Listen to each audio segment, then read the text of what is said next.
Good afternoon, everybody. I'm very pleased and honored to open this session. We will have two roundtables on French and American cooperation and the challenge of the Trump presidency. Is a threat, is an opportunity, or maybe both. And I'm very grateful to Romuald Scorsia to have opened this opportunity to make a cooperation between Foreign Affairs and Council of Foreign Relations and IRIS. Thanks to Gideon and his team to be in Paris. We are very proud to have this very important person and leading thinking.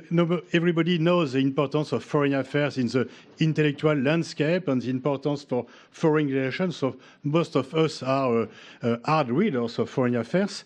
And so, I'm very happy to have this opportunity to exchange, because I think that beyond the Trump presidency, it's a very good occasion to exchange between French and American experts on what is going on, not only between Washington and Paris, but also on international stage. We have crisis in Korea, crisis in the Gulf, crisis in Ukraine, and we need a strong cooperation between not only Western countries, but above all with other non-Western countries to find a solution. So we will have the opportunity to discuss all these issues during 3 hours, and just at the end, we will follow the conversation with a glass just downstairs. And thank you, Romuald, for this opportunity.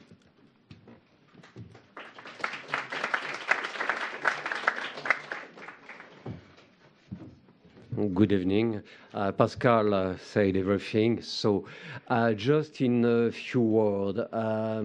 The idea was to organize a European tour for the magazine Foreign Affairs.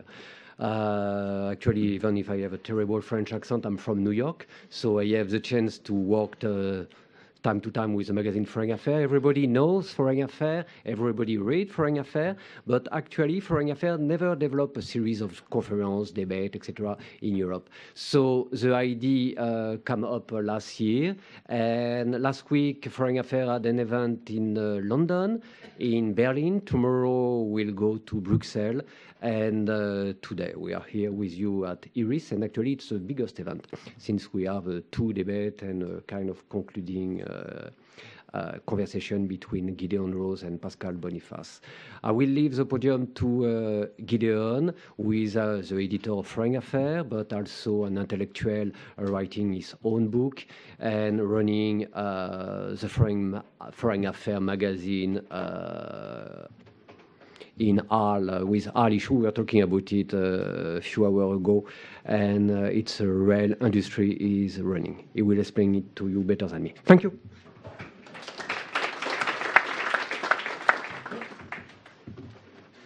Thank you very much, Romuald and Pascal. My name is Gideon Rose. I'm the editor of Foreign Affairs, and it's a great privilege and honor to be here. These are dark political times on both sides of the Atlantic, and one of the things you learn in dark times is who your friends really are. And so I think at Foreign Affairs, our friends are people who believe in the Enlightenment. Foreign Affairs is fundamentally a magazine or an institution devoted to the application of reason to public policy. And our brief is to apply rational methods to public policy for human betterment. Our best-known specialties are in foreign policy and national security, and obviously those are areas. But we cover the whole waterfront of public policy, and in these difficult, dark times, we thought all the more important that the people who believe in the Enlightenment and who believe in reasoned discourse and who believe in cooperative discussions to solve human problems, both domestically and internationally, come together to discuss what's going on and what we can learn from it and how we can handle it and where things go from here. Let me just say one little thing before we get to the discussion about this is in many ways a coming home for Foreign Affairs. A century ago, when the United States entered the First World War, The Wilson administration in the United States, the American state, did not have much of a state capacity. They didn't really have a military, so they had to raise an army to fight the war, which is why we didn't enter right away. And they also didn't really have a planning capacity. So they put together an ad hoc group, almost what we would now call a Quango or quasi-NGO.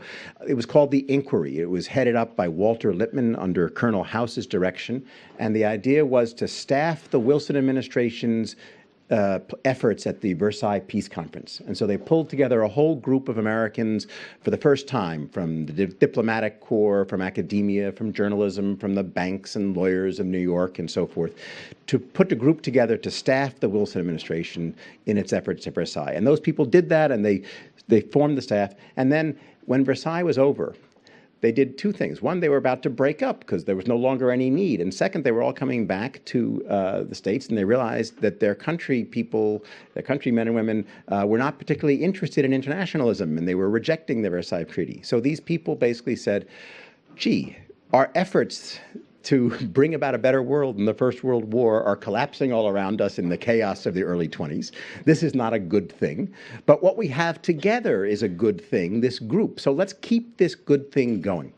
And they first thought, gee, let's put it together. And, you know, the Brits are doing this stuff as well. So let's get together with the British experts and form a transatlantic partnership and institution. Then they realized the mechanics, even in 1922, of doing this across the Atlantic weren't going to work. So the Brits went off and founded Chatham House, and the Americans went off and founded the Council on Foreign Relations. And that was the origin of the Council on Foreign Relations. And they decided, okay, we're going to keep this together and improve the world through internationalism.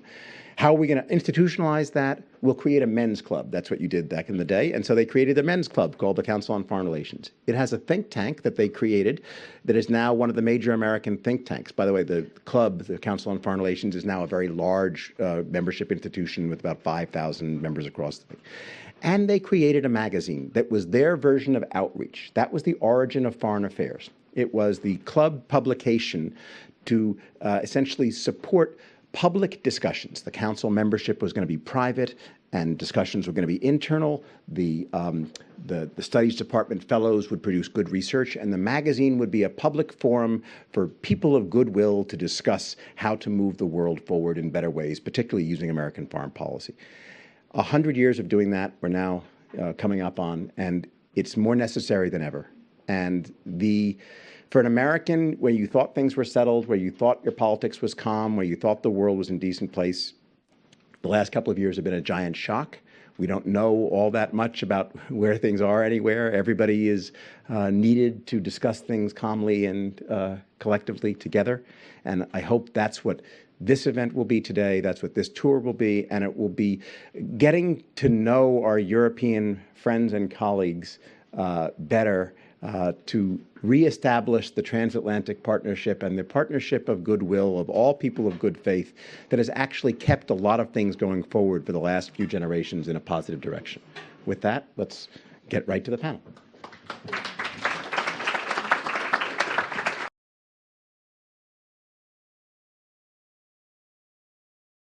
Okay, so we have a great panel today. We have two great panels today. I get the pleasure of moderating the first session, and we have a wonderful session afterwards. This panel brings together some truly impressive people with very different perspectives to help shed light on these many interesting questions about the difficult times that we're in. Pascal Boniface, we all know, the founding director of IRIS. Suda David Wilp is the Deputy Director of the Berlin office of the German Marshall Fund and a transatlantic fellow. And Alain Leroy is, of course, the former Secretary General of the European External Action Service and a longtime French official technocrat, man about town, however you want to do it. And so from an American perspective, and especially an American establishment elite perspective, those people in the bubble of the blue states and the urban centers who were taken by complete surprise by everything that happened, like most everybody else. These last couple of years have been very, very strange because essentially the domestic and international structures of power in the United States and the global system at large were built to defend against external attack, and they've now been penetrated by a leadership that doesn't really believe in the very institutions that it is supposedly running. And so we have a very strange real-life test going on in which you have the institutional structures of American domestic politics and American foreign policy and global affairs more generally under a stress test by a powerful actor, the White House in the United States, that does not really seem to believe in the institutions or buy their logic or care that much about them. But you have a very strong institutional structure that is in place. And so the question that we in some ways thought would play out last year and will play out this coming year as well, which is when the immovable force, unstoppable force meets the immovable object, what happens, right? When the anti-institutionalist Donald Trump nihilist wave meets the structures of not just American politics, but global politics, what happens? I would say that from the American perspective, what's really ended up happening is everything has stalled and nothing gets done. And internationally, that means that everybody has to deal with the United States, in which the United States that's not really doing much, that's almost sort of out of order to combat, this being Paris. And no one really knows how far it's going to last or how long the drift is going to go on and what's going to happen next. And one of the questions that we're all facing, I think, is this something that is a temporary aberration, or is it something that is a trend that will continue? Just like with the Obama years, was the pullback going to be something that's going to withdraw from the world entirely, or just a retrenchment from an overextension by which you would then go back? And is this kind of the wave of the future, or just a bad, a indigestion, political indigestion that will pass through the system, leaving us wiser about what foods to eat in the future? With that, going forward on any aspects of this, from where you sit, Pascal, what do you see as the key questions about this era, and from your perspective, and from how the world is dealing with the Trump craziness? Thank you, Gideon. I will say that the first remark will be we have two newcomers on the international stage, Macron on one side and Trump, and both want to change the system. But Macron, in fact, wants to come back to the origins of Gaulo-Mitterrandist.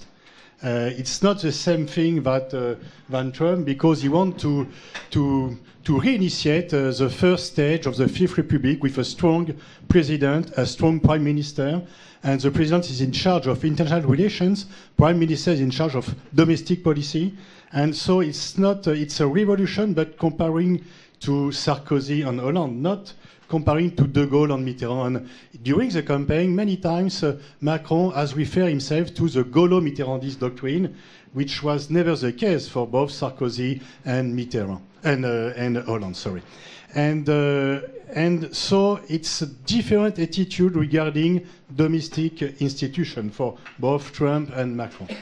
And I make a joke during the break just before, but regarding Trump, I think that Macron has not a diplomatic or geopolitical approach, but a psychological one. And I wrote a book, perhaps some people have read it, it's How to Manage Complex Personalities. And I think that Macron is doing that with Trump. He don't want to be at odds with him. And he is very apologetic, very nice with Trump, but so it's one of his best friends, if someone could be Trump's friend.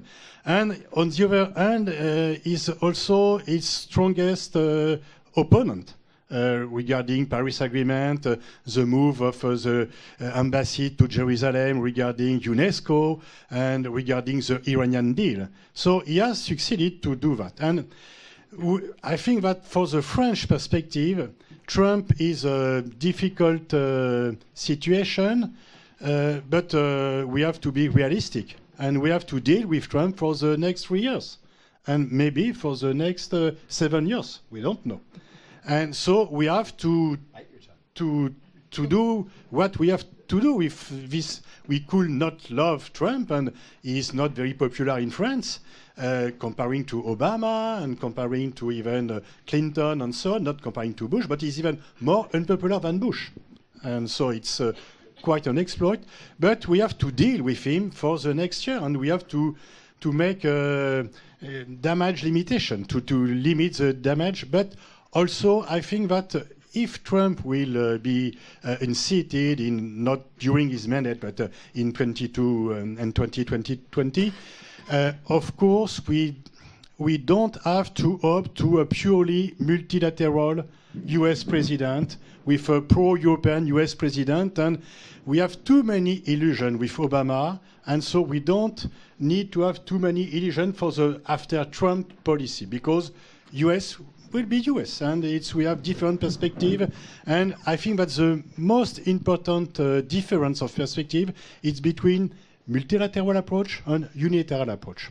Of course, Trump is at the peak of unilateralism. But Obama himself was not the president of the world, he was the president of US. And the most important challenge for the European leaders and for French leaders are to bring a more multilateral approach in US policy to reinforce the alliance. Because when you hear even Mrs. Merkel stating that Europeans have to stand on their own because we have difficulties. So it was not a social democrat, it was not a French, it was a Christian Democrat, German Christian Democrat who have told that. It's a very huge surprise. Yeah. And if we want to reinforce the transatlantic links, which is very important, we have common values. We have a lot of common values, but we have a very different approach on multilateral and unilateralism, and in a global world, this difference is more and more important. That's wonderful, Pascal. I'm curious. Is there a subject you haven't written a book about? Yes, I have read. Sorry. Is there a subject you have not written a book about? No, I have read the book. Yeah. When you are the director of an institution, when you're the director of an institution, you need to read this kind of book. I mean, it's difficult being, you're appearing on a French intellectual stage. There are these questions you have to ask yourself, right? I mean, one is, how many buttons do you button down the wrong button, right? And another one is how many books do you have to produce every year? It's very difficult. The standards for being a French intellectual are very difficult. So, Sudha, moving on to the other European continental pillar, how do things look from Berlin? Right. So first of all, thank you, Iris, and thank you, Foreign Affairs on the Road. It's really a pleasure to be here. I'm an American in Berlin, but I'm going to try to give you an analysis of what Berlin is feeling with the Trump administration. I think the election of President Trump has been more or less an existential threat to Germany, because this is a country that is so embedded in multilateralism and working in concert with its allies, and a President Trump that stresses more transactional benefits, his tweeting style, his disdain for cooperation was something that really scared a lot of Germans. And I think right now, Germany has to choose a path. This is the debate in Berlin. As the coalition talks go on, I don't know if there's a new government. I didn't have a chance to look at the headlines. They were saying that they were going to finish today. I don't know if anybody knows if they finished or if they're going to prolong to tomorrow. But the transatlantic relationship is a pillar in German foreign and security policy. With the advent of President Trump, this has been turned on its head. And Germany is now at a point where it has to decide if it will ignore the Trump era and also invest in its leadership role within Europe and work with other players, or still keep ties with the United States, with subnational leaders, with civil society, with business, and hope that America returns to a status quo ante, or that Trump is a sui generis leader. So this is sort of the debate that's going on in Berlin right now. And from what I've heard with the coalition talks, the CDU, CSU, and the SPD still will rely on the transatlantic relationship, will look at it as a pillar, but it sounds like that it's going to invest heavily in Europe. But we don't know if that's lip service, because as you know, Germany has not done much for the partnership, the EU partnership. In fact, 59% of Germans, even though they've benefited a great deal from the EU, 59% of Germans don't have a good image of Brussels.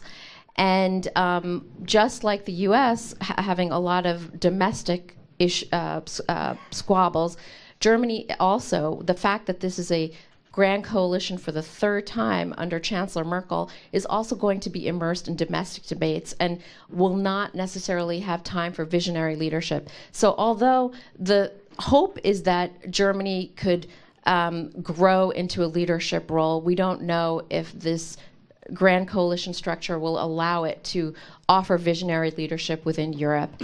And when it comes to President Trump, I think unlike the French, the Germans are a little bit more moralistic in their foreign policy and also don't necessarily put on a show, and it would be difficult for them to play, it would be very disingenuous to flatter, read your book about dealing with complex personalities and use the playbook of flattery with President Trump. And Germany was also a country that was in the crosshairs of Donald Trump on the campaign trail. He pointed to Germany's trade surplus. He criticized Angela Merkel quite vocally about her migration policies.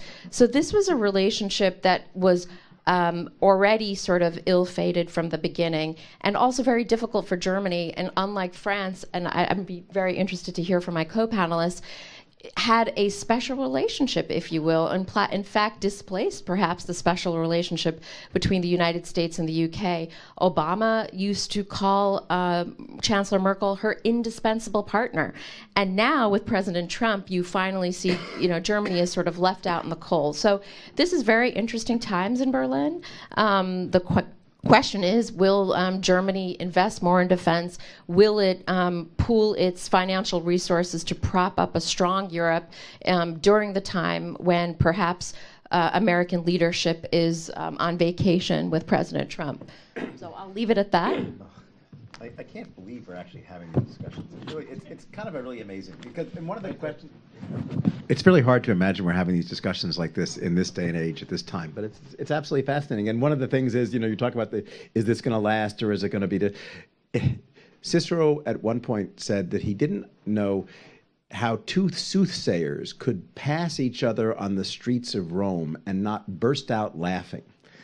Because they knew that the entrails didn't tell them anything about the future, but they had to sell to their clients. Here we are sitting on our panels and advising in big, wise people way about what's going to happen with this and that, and nobody in Washington has any fucking clue about any of these things. The same kind of thing that you do, which is like, we don't know whether it's going to continue, and we don't know whether it's going to be a temporary thing. And so the Germans, we're all having the same discussion at home.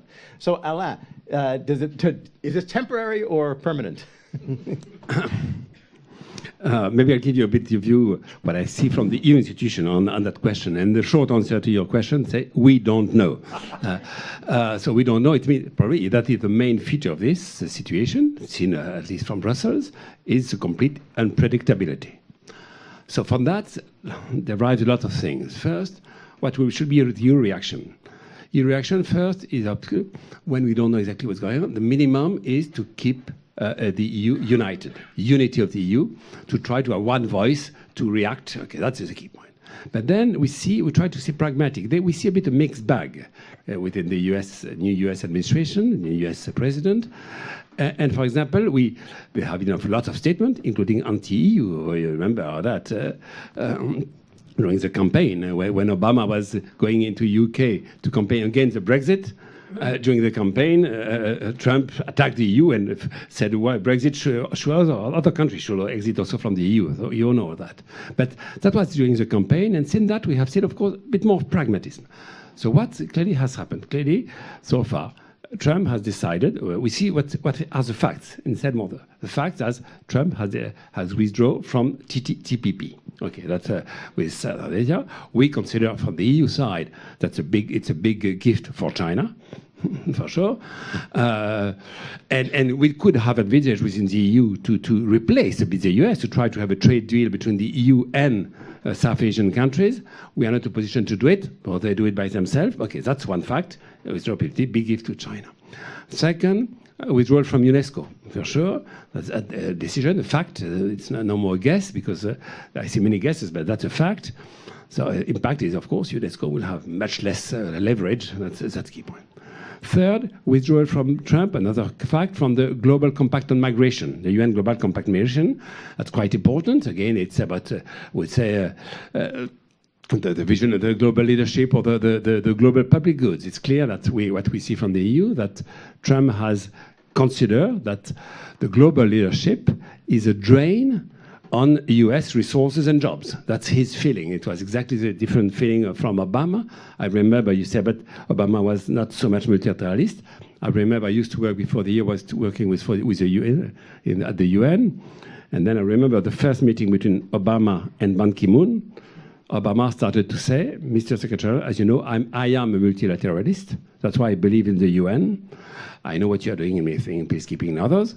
And I remember the sentence he used with Ban Ki-moon. Before Ban Ki-moon opened the mouth, the first thing he said, Obama, was, I will use my mandate to rally the American people to make them understand the invaluable contribution of the UN to peace and security in the world. He said that. I must say, during all my time, during all Obama time as president, he was extremely supportive of the multilateralism of the UN. I have so many examples, that's for sure. Now we have completely different era. So a withdrawal from UNESCO and other. Then, very important is the question of trade. We see there that's very worrisome for the EU what's going on. So far, we see that Trump, the first priority is, of course, the trade deficit with China. $350 billion. $350 billion is a trade deficit. So it's the first thing he started to deal with. We have seen, of course, he has already taken decision. More duties on solar panels, on aluminium, on steel from China. And we see also some beginning of reaction from China, duties on import from sorghum from the US. So it's a beginning, and we see lots of different inquiries on that. And we know that's also that can touch very much the export from the EU. There's already some duty on a very specific point, which is the olive from Spain. But it means that with starting with that, it could be very much the common agricultural policy, which can be at stake and could be attacked by some protectionist measures. So it's quite worrisome. That part is, we are still at the beginning, but that's very worrisome. When Trump went to Brussels and saw Mr. Juncker, I think it was in May, Mr. Juncker gave him a roadmap to see how we can discuss trade issue, of course, TTIP and other. Okay? And then the key feature for this roadmap was we are ready for cooperation for many ways, as long as you don't take protectionist measure. So far, we must say we are successful because the USTR have decided so far there is no protectionist measure towards the EU member states or any member states. But of course, that's very worrisome for them. Then you have the other cases, some implication. You mentioned Jerusalem. Jerusalem, repercussion from the EU. You know that, for example, 8 countries of the EU, 8 member states, have recognized Palestine as a state before entering the EU. Since they entered the EU, only 1 country had recognized Palestine, is Sweden. But then, since the declaration of Trump recognizing Jerusalem as the capital of the State of Israel, there was a reaction. 1 additional country, so the second one within the EU, has decided, the process is not completed, they still need a vote at the parliament, it is Slovenia. Slovenia has decided, clearly as a reaction to the decision from Trump. Then is Iran. Iran, also very important for Europe. That's another very worrisome where we are. A reaction from the Europe. They invited, mostly the P3, the 3 countries, the 3 European countries were part of the negotiation in Iran, so it's France, UK, and Germany, invited the Iranian foreign minister to Brussels to reconfirm the willingness of the EU to maintain this agreement. And so far, the Iranians also consider they maintain the agreement, but extremely worrisome. If at the end the Congress and the President destroy the agreement, anybody asks what could happen. So many things where we are worried, but at the same time, so far, not many terrible decisions has been taken. So we try again to be pragmatic, to see where we are. And for example, another point maybe to conclude here. I was in New York yesterday. I met the ambassador to the UN, and they had a lunch with President Trump 2 weeks ago, President Trump invited the 15 ambassadors of the Your ambassador to the UN or our ambassador to the UN? No, all the 15. Oh. Yeah, I met the French ambassador, but I met another one, also German. The Trump, 2 weeks ago, invited all the 15 members of the UN Security Council, despite the fact what he said during the campaign about the UN, terrible things. During that lunch, 2 weeks ago, 10 days ago, he was rather constructive. He recognized that the UN is reforming itself. He was much more positive. So we see some evolution. It's why I call it a mixed bag. So we had, of course, during the campaign, terrible statements, but towards the UN one part, and towards the EU, things have changed. Towards the NATO also, now, even Article 5 is clear, the national security strategy is written dans le marbre, I would say now. So from the EU side, it's anybody guess where we are going. So we check where we are so far. We are losing an ally in many fronts on the global public goods, on human rights. Just for Africa, for African some dictators in Africa are very happy. The first one to complement the election of President Trump was Mr. Nkurunziza, the president of Burundi, which the EU is condemning on a daily basis. So that's we are losing an ally for all this kind of battle. I'll stop here. So. Thank you, Anna. By the way, that general picture of sort of big talk, less action, things deteriorating somewhat, but a sense that the price hasn't yet been fully paid and the story hasn't played out. That basic narrative is pretty much what the authors in our newest issue, which is available out here, take as well, which is it's almost like it was hard to put together a year-end summary because so many of the stories were like, you have to wait for the next year to see how these things are going to play out because the costs of actions in time T are going to play out in time T. You know, let me go domestic for the next set of questions for the U.S. because we're all become not just sort of amateur psychologists, but you have to come up with a model for the American political system under Trump to figure out how to interpret the actions. And, you know, we talk about the U.S. doing this or Washington doing this or Trump doing that, but in fact, it's not one personified thing. In my own feeling, there's sort of, it's useful to distinguish between three different, the interaction among three different components. There's Trump the man, who is the singular creature that he is, and we all see. There is the Trump administration, which is the man, but sort of like in a framework of other officials, other institutions, surrounded by people who often are saying different things and trying to constrain the man or adjust the man to do different things. And then the Trump voters and the movement, which are a large base politically that have now been mobilized in favor of certain kinds of ideological positions and certain kinds of agendas domestically. And so there's almost like three different questions. What Trump is going to do is the most entertaining and crazy and disturbing part. What the administration does is affected by Trump, but is not always exactly the same. As you say, there are other. I was just talking at Davos with several members of the administration, the cabinet secretaries, and you would never have known that Donald Trump was president if you would talk to some of these people. They were acting like superb technocrats in totally normal ways, and you were like, but. And so, you know, the administration is different from the man, and then the voters or the base is different from all that. A question to you guys, because in the United States, as we live through this, there's huge debates about how significant this all is and whether this is, I mean, we all know it's beyond the bounds of ordinary politics, and it's something that's been the biggest turmoil American politics has seen in half a century since, you know, Watergate and Vietnam in the 60s and 70s. But does it go even beyond that? Is it even more unprecedented than that? We're not quite sure. And I guess I could sum this up by the way I was saying in the green room, that a Latin American friend has put it by saying, you know, we've heard this story, we've seen this movie before, but just not in English. And so the question I have to you guys is, when you look from your perspectives, from where you sit at what's happening here, is this, I mean, in some ways it's very, very similar to democratic regression occurring elsewhere in different places. And it's also sort of not that unusual to have these kinds of movements. It's obviously a transnational phenomenon. On the other hand, many of us are freaking out about how truly, there are Americans who truly think we are in the early stages of some kind of fundamental regime shift with what's happening with the media, with what's happening with the Justice Department.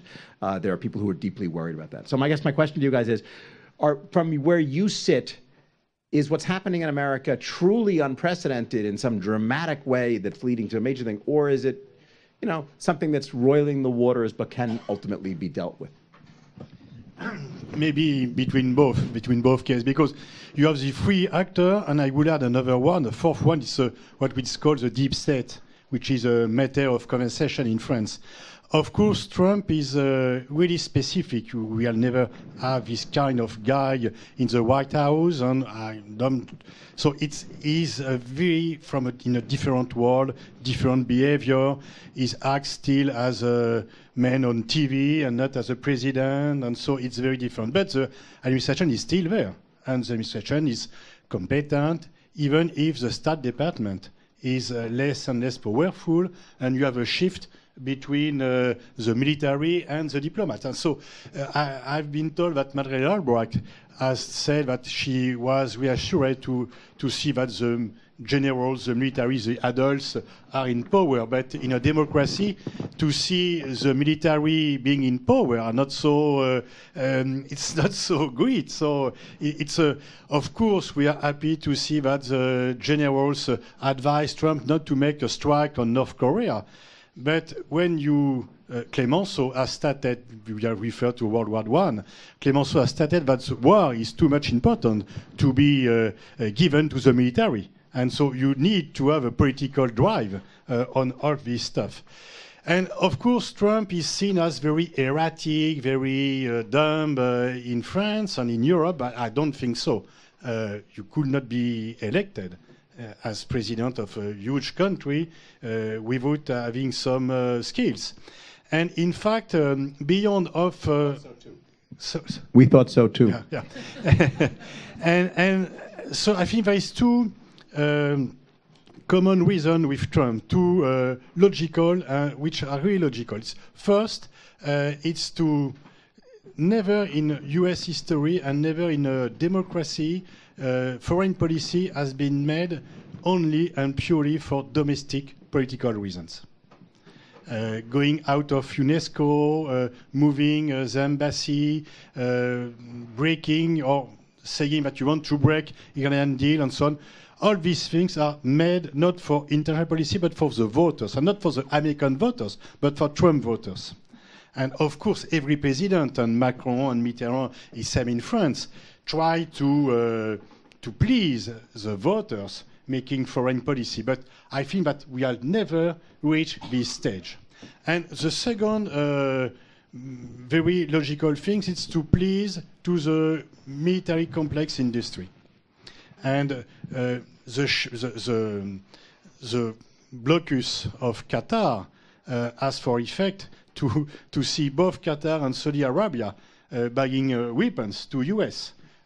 South Korea, Japan are buying weapons to U.S. And with the tension in Ukraine, and to say we will give up to NATO unless you are raising your military expenditure. It's Max Mansfield amendment again, and so all the results is to give more money to the U.S. arms industry, which is, in course, local jobs. So it's logical. And I've read in the newspaper that he wants to raise again to $700 billion the military budget. So that's on purpose. It's not by accident.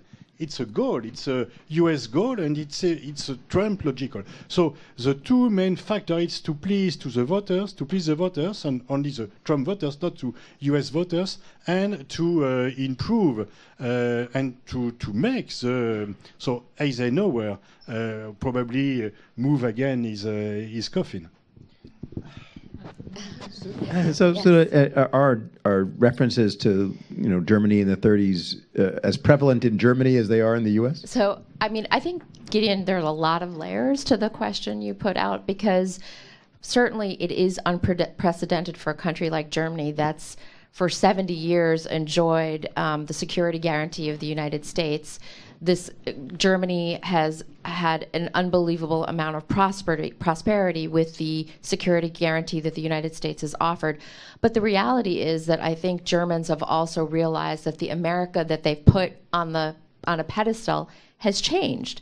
I was at a conference a few years ago, and one of the attendees mentioned, we remember America for its care packages, but today the new generation thinks about America for Abu Ghraib, Guantanamo, and Snowden. And in fact, there have been times when there have been troubles in German-American relations, and the Snowden revelations was one such incident, which really caused a lot of fissures in the German-American relationship. But I would argue that President Trump is something different because he's questioned the very nature of Article 5. And of course, he's, like you mentioned, the different the circles of security around him have stepped in every once in a while. But this is the first time that somebody in the White House has questioned Article 5 and also talked about the open trading system and the promotion of human rights not being a priority. At the same time, I think it's also important to note that in Germany, a lot of the trends that we've seen in the U.S. electorate are also occurring in Germany. I mean, you now have a right-wing party in the parliament for the first time since the end of World War II. A lot of the themes of feeling left behind about cultural identity are topics that are now spoken about in Berlin. So even though it's easy to criticize the United States, some of these themes are happening in the backyard as well in Germany. Ella, your take on this? Yeah, again, from maybe Brussels side, from the EU side, there is no doubt that most of the policy of President Trump is linked to to please the voters from the famous Rust Belt. There is no doubt on that. That is clearly his main criteria. Fine. But at the end, how all that goes within the U.S. administration with the Congress, again, we are pragmatic. We see what is decided. For example, just one point I forgot to mention. Towards the EU, that's a big interest. So far, President Trump has not nominated an ambassador to the EU. No U.S. ambassador to the EU so far. Okay. Second, another decision. Trade. I come back on trade again. Decision.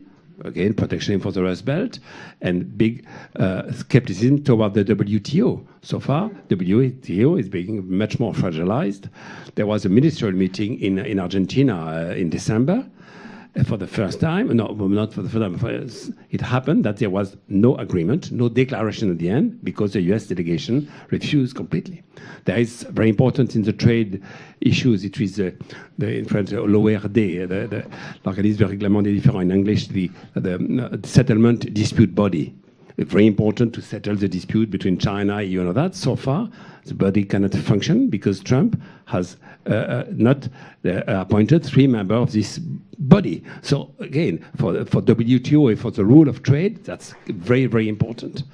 And then you mentioned at some stage the Paris Agreement. Just again to test one of the EU reaction on that. Interestingly. In September last year, September 2016, there was the Paris Agreement had been signed, but only a few countries had ratified it, only 20 countries. And then we saw coming the election, 8 November, in the US, and the possibility, at the time we didn't know, of Trump being elected. And that has stimulated the EU, and the EU has been able to ratify quickly, in fact, to make it the agreement enter into force on 4th November. It means 4 days before the election, to ensure that whatever the resolution could be, the agreement could be into force. That kind of reaction of the EU, and so far, all 28 countries of the EU have ratified the agreement. And more than that, since Trump decided to withdraw from the agreement, many, a dozen of countries have decided to ratify it. Many of them. One, interestingly, was Nicaragua, because they were completely against the agreement. Because Trump decided to withdraw, then they decided to come in. And as we speak, 174 countries have ratified the Paris Agreement out of 197 members of the UN Convention on Climate Change. And only 3 main big countries have not ratified it. It's Russia, Turkey, Iran, and in 2020, if the US withdraw. But otherwise, the rest of the world, so 174 countries have ratified, including when he decided to withdraw, there was a push to have more ratification. That's a way we try to react. Members of UN, EU members or UN members try to react. Thank you. On the ambassador thing, don't take it personally.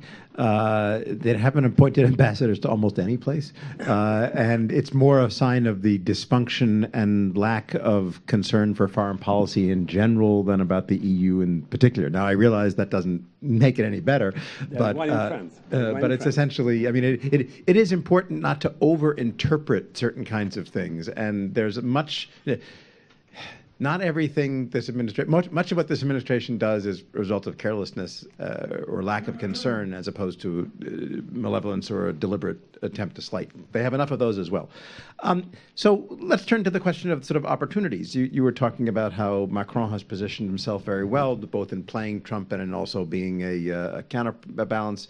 And you were saying, Sudha, about Merkel not necessarily being a little more distracted domestically. Is America's dilemma and the world's dilemma sort of right now Europe's opportunity? And are we going to see a new dynamic European leadership coming from Paris, maybe in combination Paris and Germany, or Paris and Berlin, to lead forward not just Europe, but the liberal international order? Are we now actually seeing, through the voluntary abdication, voluntary by choice, but not by everybody else's choice, of the U.S. leadership, are we finally seeing the kind of balanced transatlantic relationship in which you have a full European pillar that is taking the lead and moving things forward and taking full ownership of the order in a way that we haven't fully had in the past, when everybody was either playing to American power or bitching about American power or exulting in American power, and now that American power is on the sidelines, are things going to be different? I think that Europe is not in a position to take the lead because Europe is divided, and we don't count on Czech Republic, Hungary, and Austria now, and Poland and Baltic states to make something. So we are too divided to take the lead again. But we could do something. And I think Macron is really lucky. He was lucky to be elected because in France, 6 months before the election, nobody would have bet on his election. And he was not supposed to be someone who is dedicated to diplomacy, is more an economist. But still, since the beginning, he is on his agenda, is an international agenda. And some of his advisors complain, some of the policy advisors complain about the fact that he's always abroad and so on. So he has a very international agenda. And on international stage, he was also lucky to appear in an empty stage. Because with the Brexit, you have no UK leader, and France has become the only UN security member belonging to EU, the only nuclear power, the only military power inside EU. And of course, Macron was waiting for Merkel re-election to make again a couple. But we have to wait. And during this time, he has filled the void. Because, of course, France needs a strong German government, because without Germany, we are not able to do something. But during Merkel's absence, Macron has fulfilled the same and has taken the lead. And also taken the lead in opposition, soft opposition, and strong opposition to Trump. I think that the UN agenda, the UN General Assembly was very illustrative of that, because you have a strong unilateral speech from Trump, and Macron has done the other side of the speech.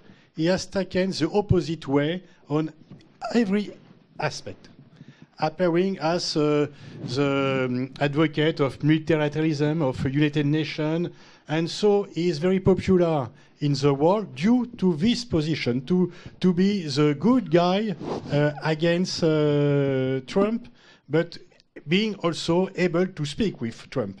And so I think that both Brexit and Trump election is an opportunity not only for Macron but for Europe. But Europe with some country, not with the Eastern Europe only, and unfortunately, maybe Berlusconi will be back in power in Italy. It will be a disaster. Unfortunately, we are waiting for a strong Spanish government. We need a strong Spanish government, which is not the case. And it's difficult to do the job only between French and German. And we need partners. Of course, we'll say that Belgium and Sweden and so on, but we need to see Italy and Spain back on stage, which is not the case. And with Berlusconi, it will be worse. You know, that's a really great assessment. The Macron's stock is rising in U.S. establishment circles very highly. It's actually interesting because they liked what he said coming in, and they're very happy. And the question now is like, the price has gone up so much. Is the inflation? Has it all priced in? In other words, there's such a desire for somebody who could be a charismatic liberal leader, upholding the best virtues of the system in both domestic and international and economic and other kind of ways, in a positive way, that everyone's desperate to look for that leader and anoint them quickly. And Macron's getting quickly a good reputation in that regard, but whether the results will deliver down the road, we'll see. So, Sudha, is this Europe's moment? I mean, it's exact. I was just going to say, if not now, when? It's the perfect storm with Brexit, with the election of President Trump. This is Europe's time, and I think that has also sort of permeated into the coalition talks. When they had the exploratory talks between the Conservatives and the Social Democrats, the first page of the memo talked about Europe, that this was a time for renewal for Europe. So certainly, I think the heart is there. The problem is, will the mind go along? Because again, it's domestic politics. Will Angela Merkel make this her legacy moment when she'll finally say, okay, I don't need to kick the can down the road when it comes to fiscal union in the EU. I definitely want to do something. And they've pledged to actually give more to the EU budget. They've pledged to change the ESM into something of a permanent fund that's tied to EU structures. But, you know, they're all, again, domestic politics are involved. There's a very crucial election next September in Bavaria, and she's going to have to play, politics with the base of the Conservative Party, and also help the sister party of the CSU, keep its majority in Bavaria. So I do think it will be very hard still this year for visionary leadership when it comes to the EU. I hate to say it, that there still needs to be some waiting. And also, you know, there's been a lot of lip service. People have talked about PESCO, this permanent structured cooperation. And I think France was very excited about it. But really, also, if you look at the coalition talks, I think the idea is to spend just $2 billion more for defense spending, which is nothing. And in fact, I think the budget's at $39 billion, but for Germany to really give 2% of its GDP for the NATO pledge, they would have to make it about $60 billion. So it's the heart is there, but it's the domestic restraint, or also the idea of Germany being a reluctant hegemon is still very much a reality. Alain, you've had direct experience with European foreign policy. What's your take? Even if there was a will, would there be a way? Is it possible for Europe to take the lead? Opportunity for Europe, but for the EU, I would say yes. First, if you listen, for example, to the statement of the State of the Union statement, EU State of the Union statement made by President Juncker in September in front of the European Parliament. If you compare the one of this year compared to the one last year, he was saying, we know that his statement saying the EU future is at risk. This year, he mentioned, there is a second souffle, I don't know how to translate it into English, a new revamping for the Europe, despite the fact that we remain divided. We perfectly know the problem in Poland, Hungary, and others. But he was able to say in front of the Parliament, there is a second souffle, and member, of course, election of Macron played a role, of course, in that, but also the fact that the EU has, I don't say to take the lead, but maybe the lead in some aspects. The lead on climate change, for example, now, the lead, probably the co-lead with China. It was before a co-lead EU-US.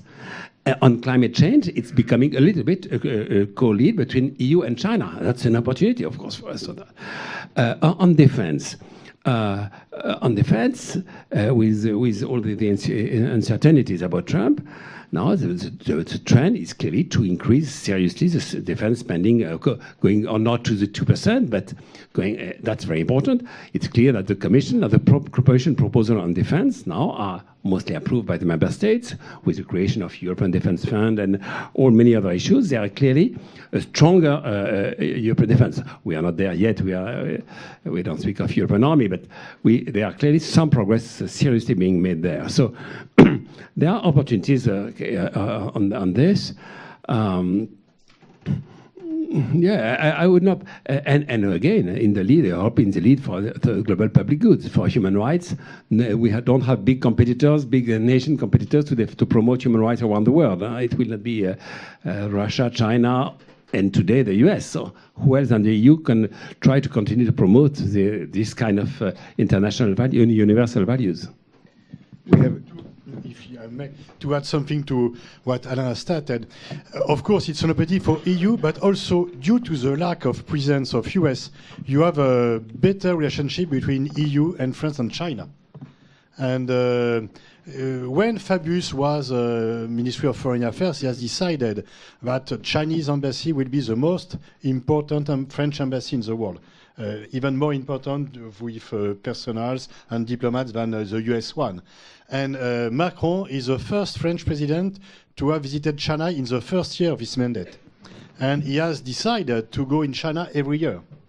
And so as climate change is a huge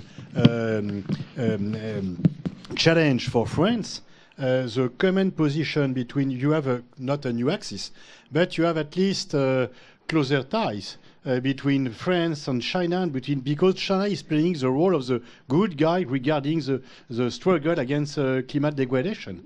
And that's why it's just a pity not to see US on board. Just about China on climate change, I must say President Obama did a lot to convince China. They ratified the same day. Of course, China has its own problem in Beijing, but Obama played a huge role to convince China to come into the Paris Agreement. So we have a great group here. I want to bring you guys in as well. So we're going to turn now to some questions. When you're called upon, stand, wait for a microphone, stand and ask your question. Identify yourself and ask a brief question. So yes, back there. Yes.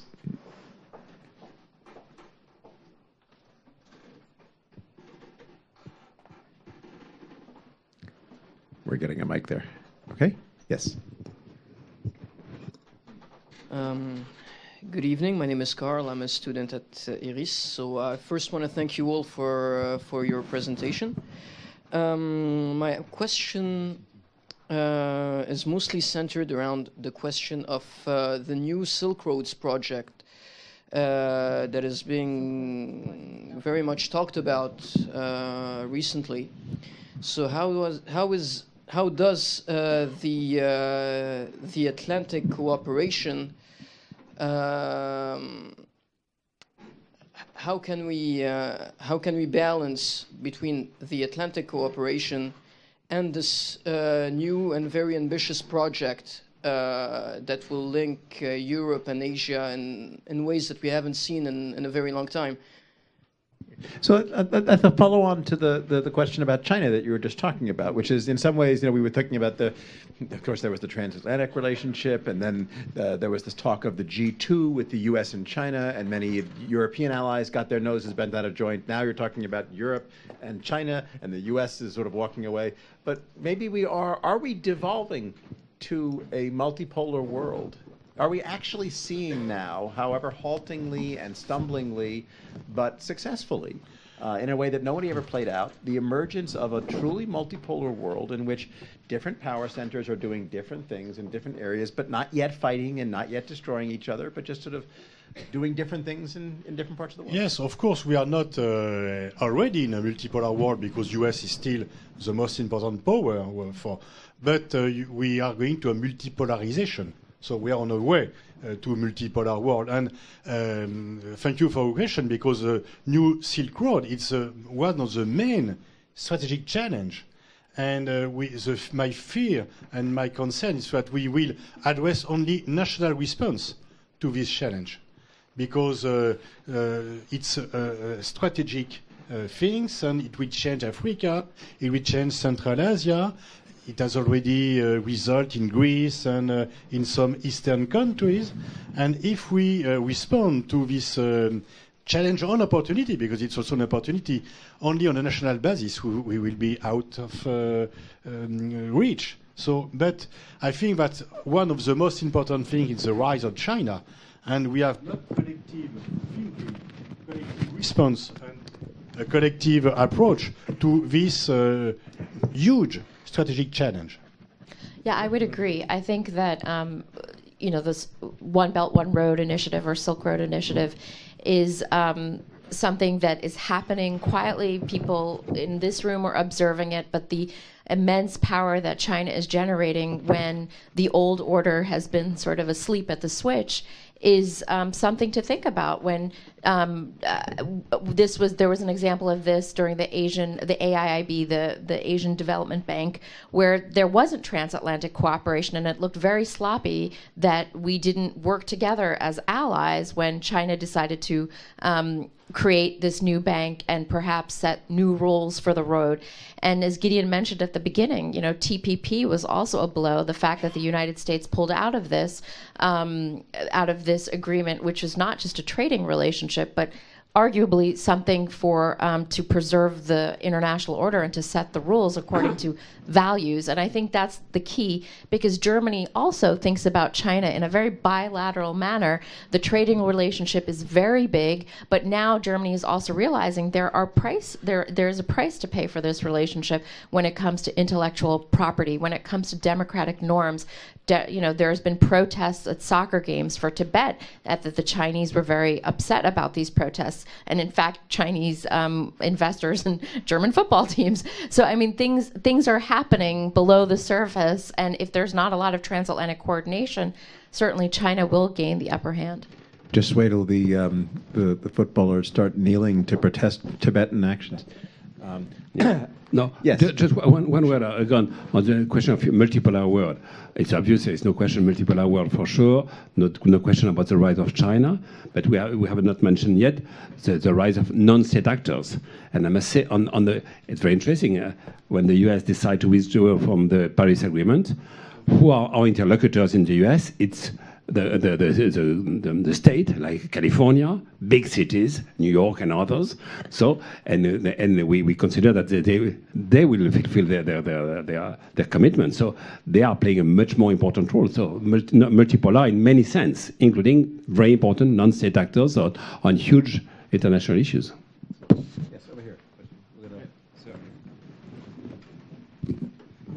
My name is Richard Tibbles. I currently work at the External Action Service in Brussels, but I thought it would be much better to come to Paris to listen to you rather than in Brussels.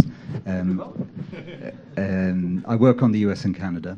I agree with a lot of what you've said. Two quick comments. Trump didn't come out of nowhere, and I think it's important to remember that the kind of division between the Rust Belt, the Middle America, and the coasts has been there for a long time, and Trump does represent a real view. Secondly, I always like to try and underplay the unpredictability, because he has been actually pretty predictable with what he said in his election campaign and his inaugural speech. So I think it is worth revisiting what he said, and he has been pretty consistent, and there are probably still some things on his agenda still to do. But I very much agree that in terms of foreign policy, his foreign policy has been very much dictated by his election campaign, how it appeals to his domestic audience. I think from the EU perspective, what we're trying to do is kind of construct a strategy along three tracks. Firstly is you can't ignore the US. We still have to have a very important transatlantic relationship. So what do? We try and identify the positives. Not everything is going down the pan. There is very, very good cooperation in the field of counterterrorism, for example. I think what Trump is looking for from Europe in security and defense terms meets with the EU's own interests in developing its security and defense area. And despite what you've been saying, I think China does represent a area of joint activity for the EU and US. Our interests converging in quite a few areas. In the digital area, generally, not just as regards China, but I think if we don't get, if the US and EU don't get the transformation of our economies to a digital economy and all that means for balancing security and the rights of the individual, including privacy, if we don't get it right, then others will get it wrong. But along with those positives, we need to deal with the negatives, and therefore ensuring EU unity across the areas where we do currently diverge, whether it's the Iran deal, Jerusalem, trade and climate, is very vital. The third element of our transatlantic strategy, if you like, is working with other actors. Many of you have mentioned in the climate area, it's states and municipalities that's important. In other areas, working with both sides of the aisle in Congress, it's important. So it's important to recognize that the US is not a monolith and we need to deal with the whole part of the US. The second element of our strategy, I would like to say, is working with others. So whether it's with China and Canada in driving forward the implementation of the Paris Agreement, whether it's trying to build in a wider range of actors on the Middle East peace process, these are equally important. And then the third point, I'll try and be very brief, is getting our own house in order. And therefore, as many of you have said, enhancing the resilience of the EU, banking union, digital single market, energy union, all of these things puts us in a better place to cope with the vagaries across the Atlantic. I suppose my half question and comment is, don't give up on Eastern Europe. I think we need to try and find a way of ensuring that we have a transatlantic policy involving all 28 countries. And I would hope that given the panel here, you could take another look at how the Weimar Triangle could be revitalized for the sake of furthering our transatlantic relationship. Anybody want a quick answer on the Weimar Triangle? Or in Eastern Europe on how We're pleased to have a strong Weimar Triangle, but with this Polish government now, it's just impossible. It's very difficult, I think, also for Berlin. Obviously, there's historical sensitivities involved. But, I think there is some understanding with the conservatives in Merkel's party. For example, there are strong ties between people in her party and Viktor Orban's party. But it's not an easy situation right now. Next question from the field? Yes, over here. Sorry. And then there. Good evening. My name is Aurélien Carmonier. I work for Ifremer, the French Marine Institute. I wonder regarding the trilateral relationships with Canada, US, and Europe. It has been a big change with Canada, and so now, how do you feel the positioning, mostly the EU positioning, with regards to Canada, and if this situation has strengthened in some way the different interactions? Because this situation is completely different. Yeah, but maybe Richard Tibbles could say more on that, because he's dealing that on a daily basis. Maybe Richard, you can answer. Now, for me, it's clear that with the government that we have today in Canada, which has not completely the case before with Mr. Harper, but with Mr. Trudeau, on most of the issues on the global public goods, I would say we are completely aligned. But at the same time, the main problem for Canada is the renegotiation of the NAFTA. So they have their energy on that they're key for them. And for us, we're to ratify the CETA, the agreement, the common trade that the EU has with Canada. That's the first thing we have to do. Richard, you want to add some more? No, I think we made it. Okay. How do Macron and Trudeau get along? They have the same generation. They are open-minded in both of them, but I think they had good relation, but not so deep than with other guys. They met at least in G20 and NATO summit. In Sicilia. Yeah, but I don't think there is any bilateral relation since now. But on the picture, they look the same. Next question from the floor. Anybody? Yes. Bring that over. And then, yes. Good afternoon. My name is Ariane Booth. I work at International SOS. Thank you very much for your insights and perspectives. I'd like to hear from you, what do you think of Trump's recent statement that Brussels is treating the USA very unfairly in their trade relations? And do you think there would be consequences such as taxes or... Thank you. So, and that is exactly what I said at the beginning. It's clearly, we have this kind of statements.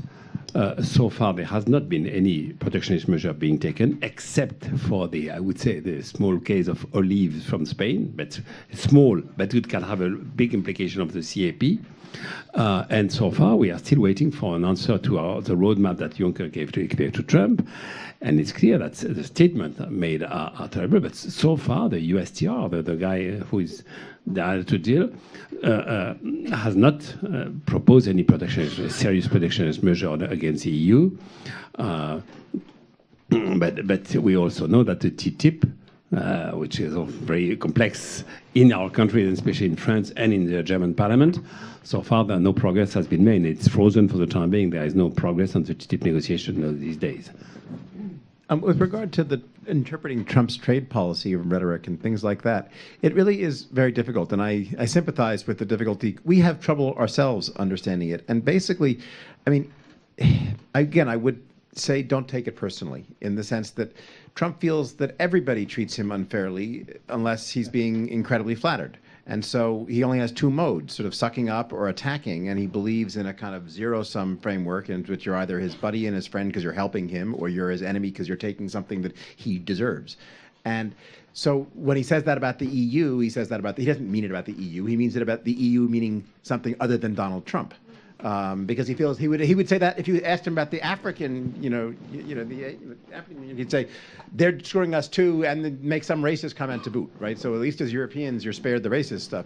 But the question of will the U.S. state then put these kinds of things into so here you have actually the three different levels fighting each other. The top and the base. The political people want the American public have often been convinced at this point, unfortunately, like a lot of European publics, that trade screws them rather than helps them, and there's a large base that wants to do protectionist policies because they feel intuitively that makes sense to them, even though we know it doesn't work, but they want that. And you have a president at the top, but you have a state that doesn't believe in that, and so the question of, will all the officials in the middle manage to keep the trade network going as the public's below and the leader on the top wants to disrupt it? That we don't know. But then we come again to the other actors. It's clear that the Republican Party is, by tradition, very much for free trade. So he's not for protectionist measures. So even if Trump makes these kind of statements, big part of the Republican Party does not follow that direction. By the way, this question of what actually has been sort of, what do you think of like traditions that you can depend on? I've come to think that traditions that don't have an actual material force behind them don't last long. And so when people say, oh, the Republicans have stood for this, or the Democrats have stood for that, or America stands for this, there's a tradition, we've seen that traditions can be changed. All sorts of norms in American politics have been run roughshod over in recent years and been trampled when there's nothing stopping them.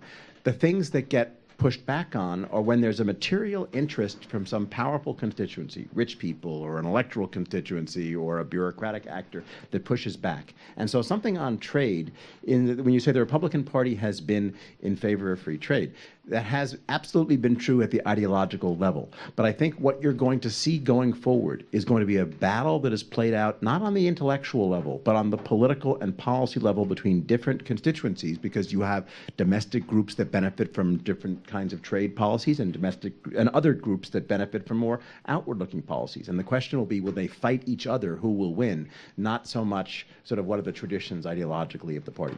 Anyway, so long intervention. Yes, over here.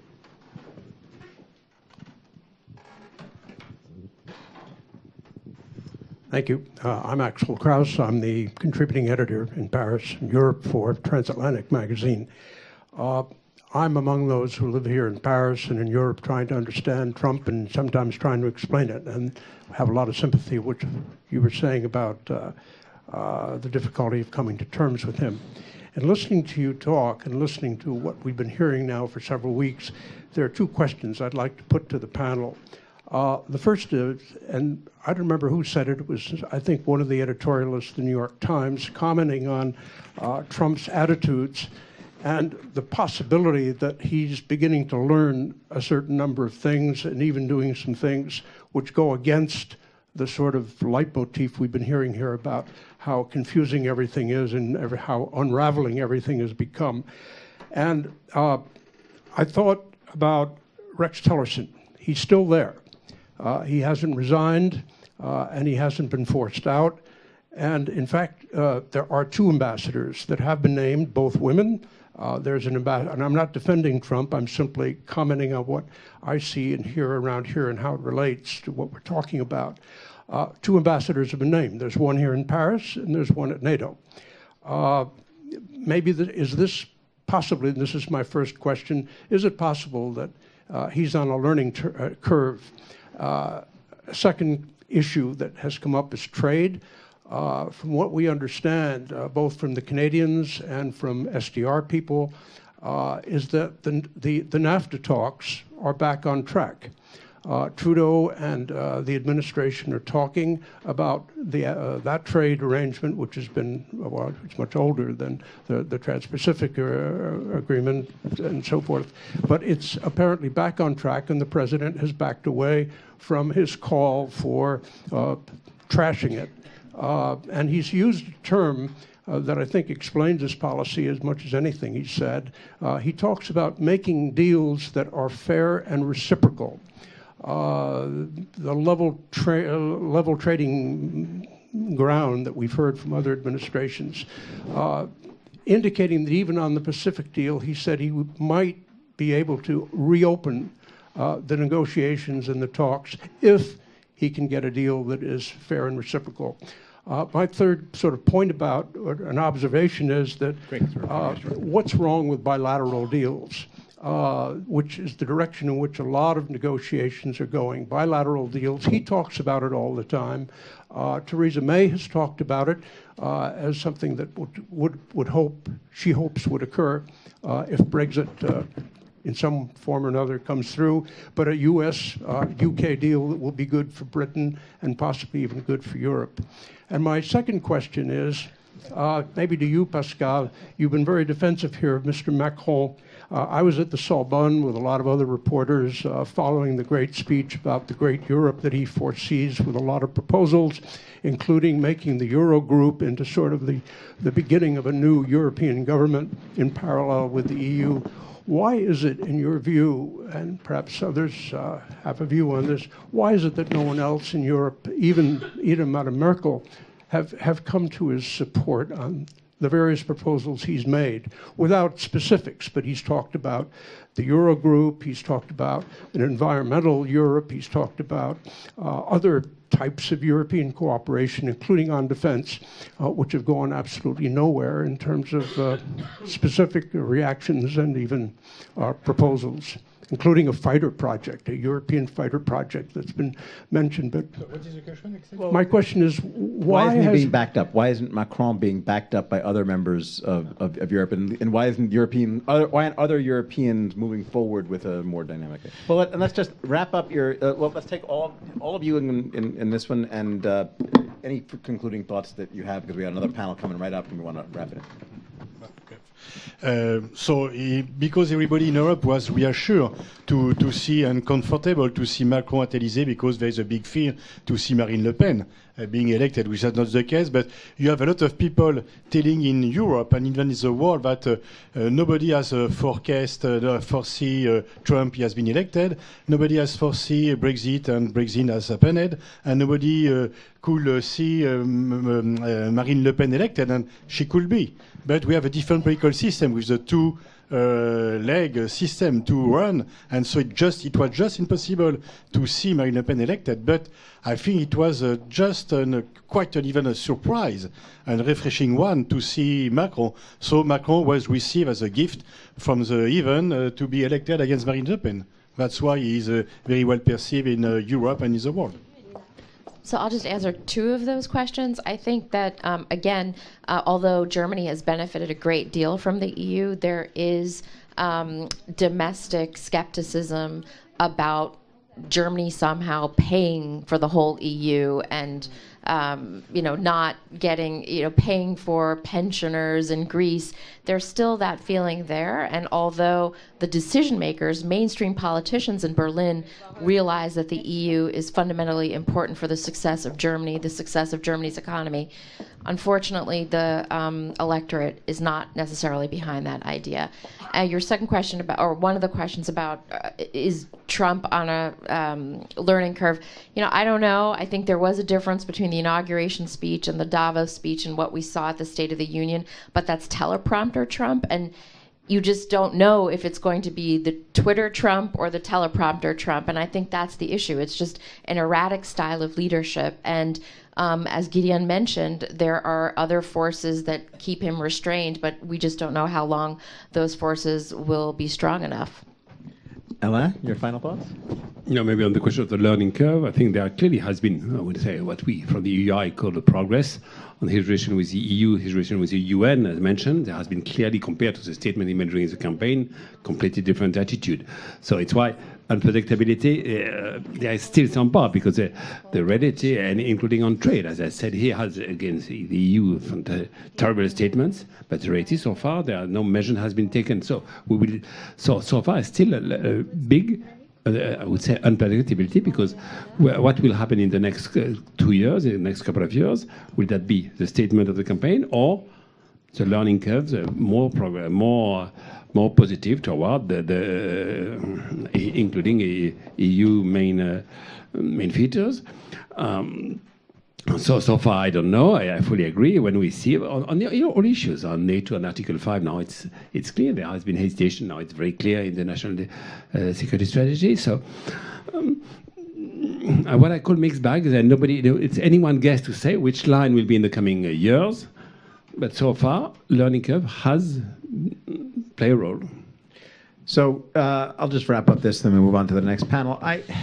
First of all, thank all of you for a spectacular panel, and thanks. This is long overdue, these kinds of discussions, and I'm delighted we were able to have them, and I'm looking forward to the next one as well, and we'll have a big wrap-up later. On the learning curve, my last thought on this would be, you have to distinguish between the administration, which oftentimes, especially with the change of party, gets quickly sort of comes up a steep learning curve. The first 6 months of any new administration are always chaotic, and they always find their footing a little later, and that happened here. And you have to take into account the weirdness of Trump itself and the normal Republican Party. If you take a look at the Michael Wolff book, everyone's talked about the salacious details or the gossip, but the book is worth reading. This is the Fire and Fury book, more for the theoretical structure, because the theoretical structure, I think, actually helps understand what you're seeing, which is an administration that wasn't really ready or expecting to lead. And so when they came in, they had to basically develop an agenda on the fly. And it oscillates with three particular circles. There's the conventional Republican Party establishment that essentially Trump delegates to Congress and says, you guys fill the tax bill or the health bill, whatever you want. There's the Trump who wants to basically be a populist, the Steve Bannon stuff and all that. And then there's the sort of Jared and Ivanka, Trump wanting to be sort of liked by other billionaires and conventional New York Democrats, and the Goldman Sachs crowd that would fit in very well with the transatlantic community. And so the question of rotating among all those things at any given day, you don't know which side of the White House operation, all of which plays to Trump's ego in different ways. You never know which one's going to come out on top in the internal struggle, and that, I think, accounts, rather than think of each action as produced by a conscious plan with weighted out in different things. If you think of it as internal fights that are going on among different factions, often among different factions of the same person trying to control him, that gives you more of a sense of how to interpret the random chaos that we're seeing, but we're not actually sure what the underlying trend of the signal is as opposed to the noise. I think that'll become clearer over the next year. With that, I'll talk about that at the cocktail reception after, because we have another panel coming on right now. Dan Dresner has a good article on Tillerson in the Washington Post today, which summarizes my views pretty well, so you can take a look at that. With that, thank all of you. I want to turn things over now to Sylvie Matteli for the next panel.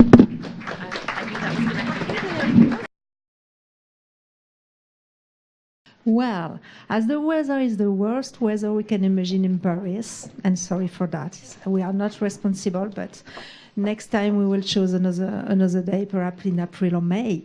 I think we will begin the second panel immediately, and that will let us the time to discuss, to debate, and perhaps to finish 10 minutes before to let you go home safely.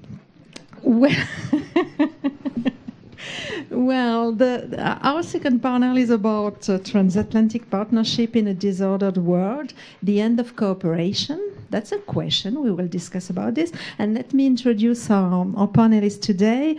And Mr. Alain Bauer is professor of criminology and president of the French Council for Strategic Research. Thank you very much, Alain, for joining us. Mr. Alain Richard is chairman of the French of IRIS, and he is former Minister of Defense of France. Thank you very much, Alain Richard, Mr. Ministry, for joining us. And Mr. Tom Burke is chairman of E3G, which is the third generation environmentalist, an independent climate change think tank. Thank you very much for joining us. Well, the title of our conference today was asking about Trump era. That will be my first question. I would like to ask you, is it really a new era? Are we entering in a new world, do you think? Who want to answer the first one? Yes, I agree to talk a little about this question because I found it surprising. Because the choice to call it an era, in history, era seems to suggest something which is lasting for ages and at least for generations. So hopefully it would be more accurate to speak of a Trump phase, or maybe a Trump moment, as we say sometimes in French. Why do I react on this expression? Because for many actors in the international scene, especially on strategic issues, movements are long-term ones, and they are in structural issues.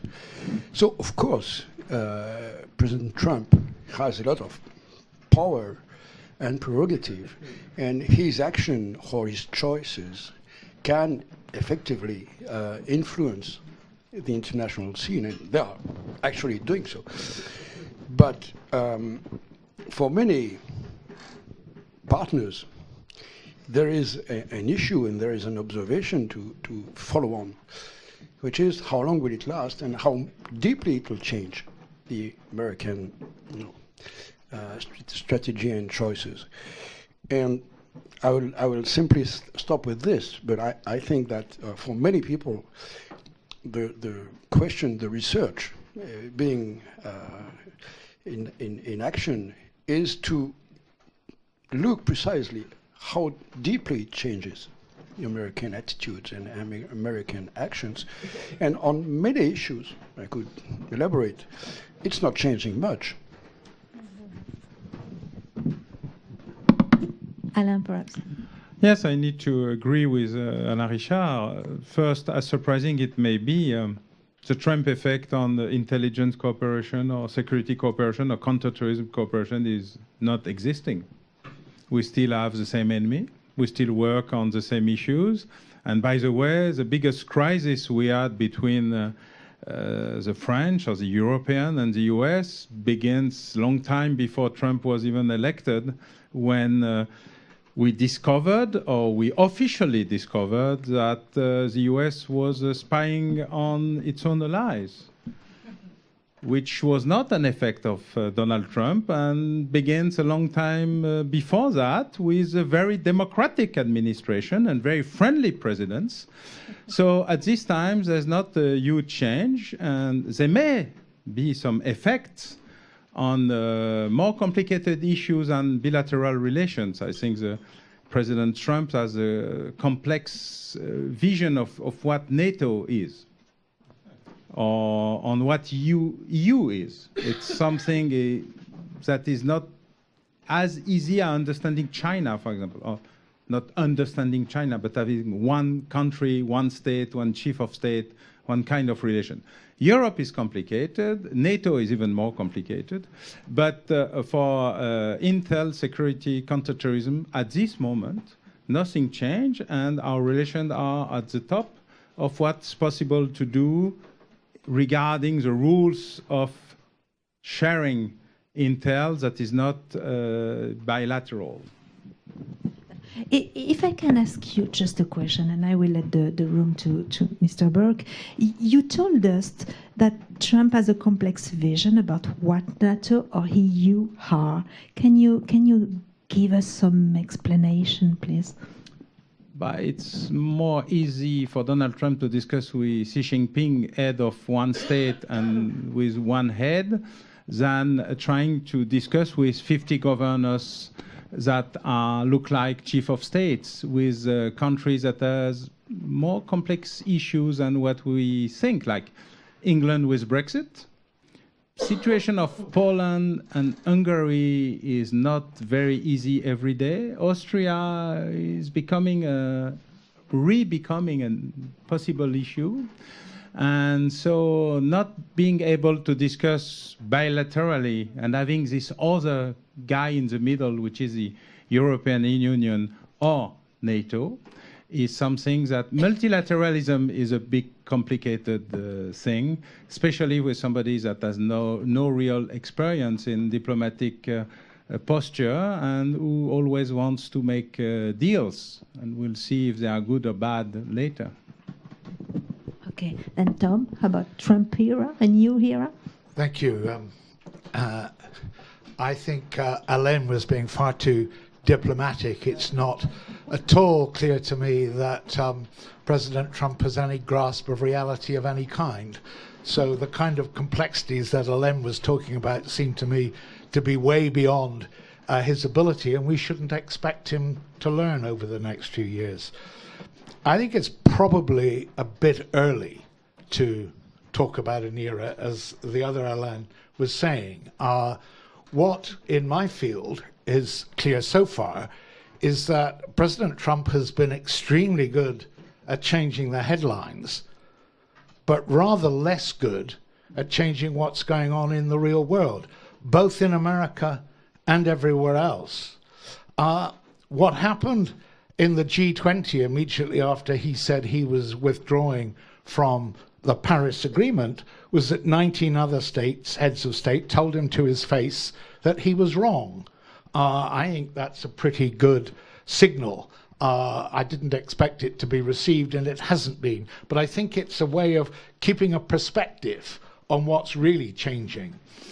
What actually has happened very interestingly in relation to Europe in that respect is that Trump's withdrawal from, or announcement that he will withdraw from the climate agreement, has actually deepened ties with Europe at all sorts of levels other than at the government level or at the administration level. So at the level of cities, at the level of businesses, at the level of civil society, it's actually welded the transatlantic relationship together more strongly in reaction to the Trump headlines. And I think there's an interesting lesson to be drawn from that, which is to look through the headlines before you come to judgments about what's really happening in the Trump era. Thank you. you told us that multilateralism is a complex issue for Mr. Trump. Then, unfortunately, in Europe, we are multilateral, the EU, NATO, etc. Do you think, and that will be my second question, do you think it is the end of the cooperation between US and EU, or a sort of end of some cooperation between US and EU? Perhaps you can begin, Tom. If you look at the set of problems that the world faces, the really deep structural problems, climate change, migration, mass migration, trafficking in drugs or people, the spread of pathogens, these are the structural problems the world faces, then they all, to deal with all of them, requires a pooling of sovereignty. Europe is the world's only really successful effort at pooling sovereignty. And no nation, however powerful, is able to deal on its own with any of the kind of problems, and there are more that I listed. So I think, as I said, it's much too soon to suggest that because one American leader has lost the plot, that therefore America is not going to carry on playing the role it's played since the end of the Second World War in maintaining a global rule system, which is what you need to deal with all of those problems. I set that in the context of thinking both about Trump's election and about Brexit. And what, at least one thing they have in common is a failure, both in Britain and in the United States, to meet the expectations, not of the elites, but of the broad mass of people. Well, I think if you look at the wake-up call we're getting from this, it is you have to look at this issue on a global scale. There are 3.5 billion, 4 billion people out there living in cities around the world who, if we don't manage these big structural problems together, will give us more and more versions of Trump, and that's the thing that really troubles me. Alain Richard, Alain Bauer, want to answer the question? Well, there is a question in your question. What is the real meaning of cooperating with the European Union? European Union is a political construction which has its own complexities and its own limits. It's a place of permanent negotiation between its members, and a place where every step, every achievement is written in law, and in written law, by the way. So it's not very mobile. It's not very apt to adapt to changing situations and to adopt collectively a new initiative. It takes lots of time. So, of course, for the Europeans, having a new partner in the US with different approaches, with different expressions, it's true that the way he speaks and the way he creates headlines is a large part of his governance system. So it's a further challenge, a new challenge for the European Union, and its capacity, its ability to adjust to this and to be as efficient as it can be, even with a strange partner, is not guaranteed. It's not certain.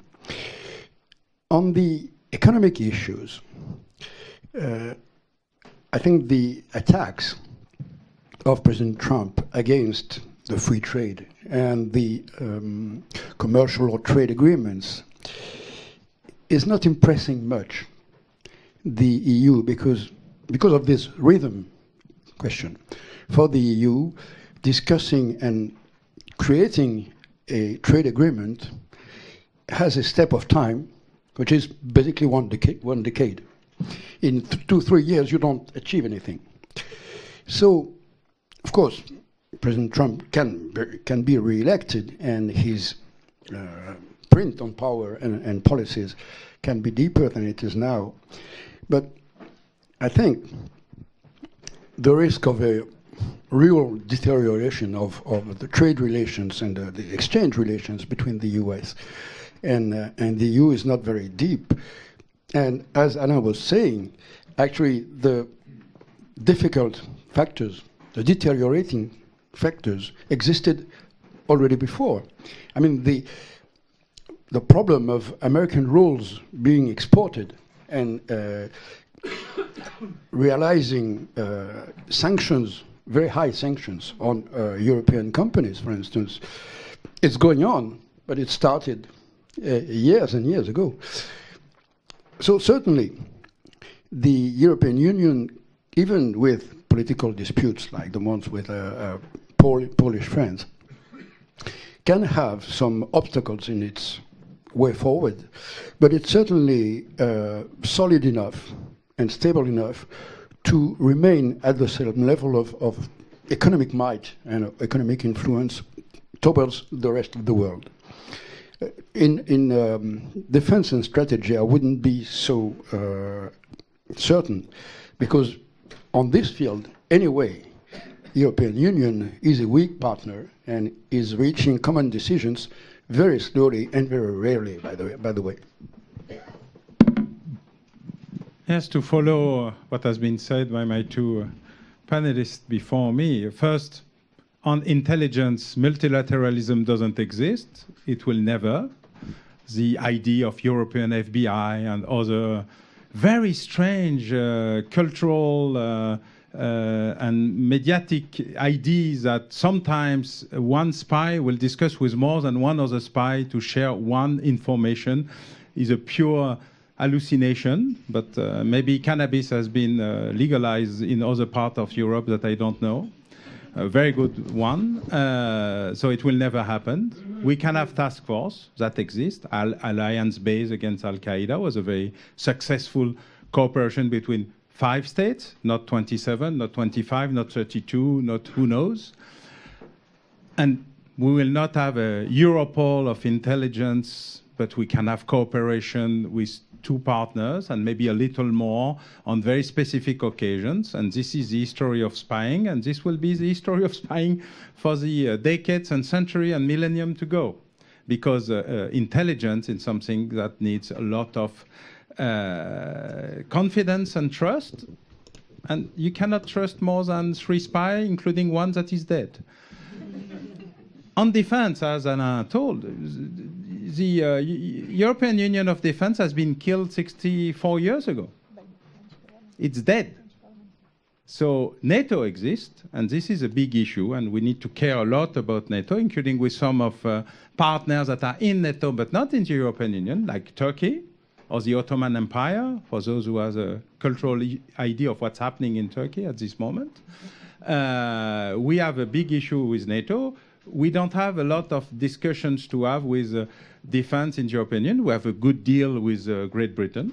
It's a very good deal. We need to see if we can save him or save it after Britain. Then we will have to make a very good deal with Scotland, because after Brexit, something will happen also with Scotland, and Scotland is a huge partner on sea issues and sometimes intelligence issues, and a very good old partner of France, against Britain at this time, but this is for history. So NATO is a much more important issue than UE. EU will be a weak partner. It will stay a weak partner, but we can have good cooperation with Germany. By the way, Germany has very, very, very, very good relations with the United States, including for spying their own companies, which is rare. Usually, you don't participate. You just look at it and you comment. It's rare to have your own intelligence services helping other intelligence services to spy on economic issues. So the Germans are on this way much more cooperative than anybody else. But for other points, I think multilateralism was never a point, and is not a point for my fields. NATO is a huge, huge problem, and it needs to be taken care of much more closely and much more seriously than what we are doing at the moment, including the French. Sylvie, just a point that in a way links climate change and the broader strategic issues. Climate change, one of the very clear things about climate change is it's not enough to get to the right place. you've also got to get there in time. And we're not used to dealing with time-bound issues. And I was very struck by both the Elaine's message, in a sense, there on that side of the panel, about how we need to speed up our responses, not just get the right responses. We've got to do it faster. It's an accelerating world. That's the consequence of there being 8 billion people in it who've got a lot more technology than they used to have and are capable of doing a lot more diverse things. So we don't have the luxury to think for too long before we act. Yeah. Some people think that the Trump era, the situation can be an opportunity for Europe and the EU. As we are European, we know that it is much more complicated, and the EU has always to face a lot of difficulties and has a lot of weaknesses. I would like to ask that question. Do you think that it may create opportunities for Europe, and which ones, if it's the case?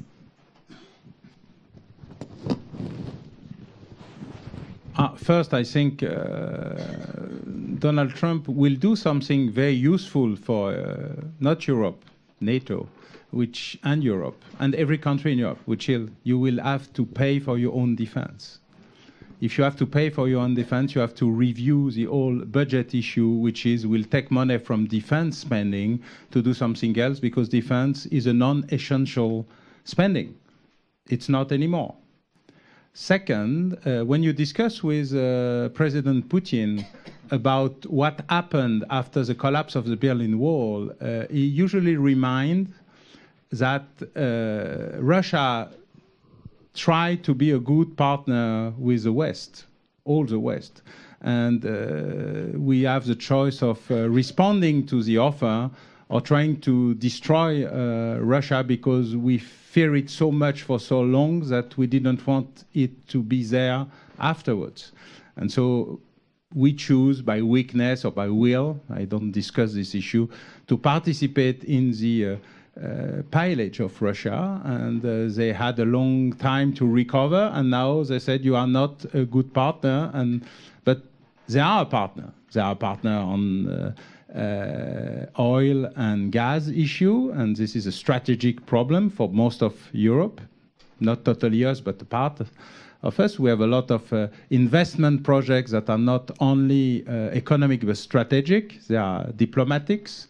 They are very, very important for Russia, and they are very, very important from part of other countries, including Ukraine, which is, as you know, the football field of our relations, or maybe rugby more than football.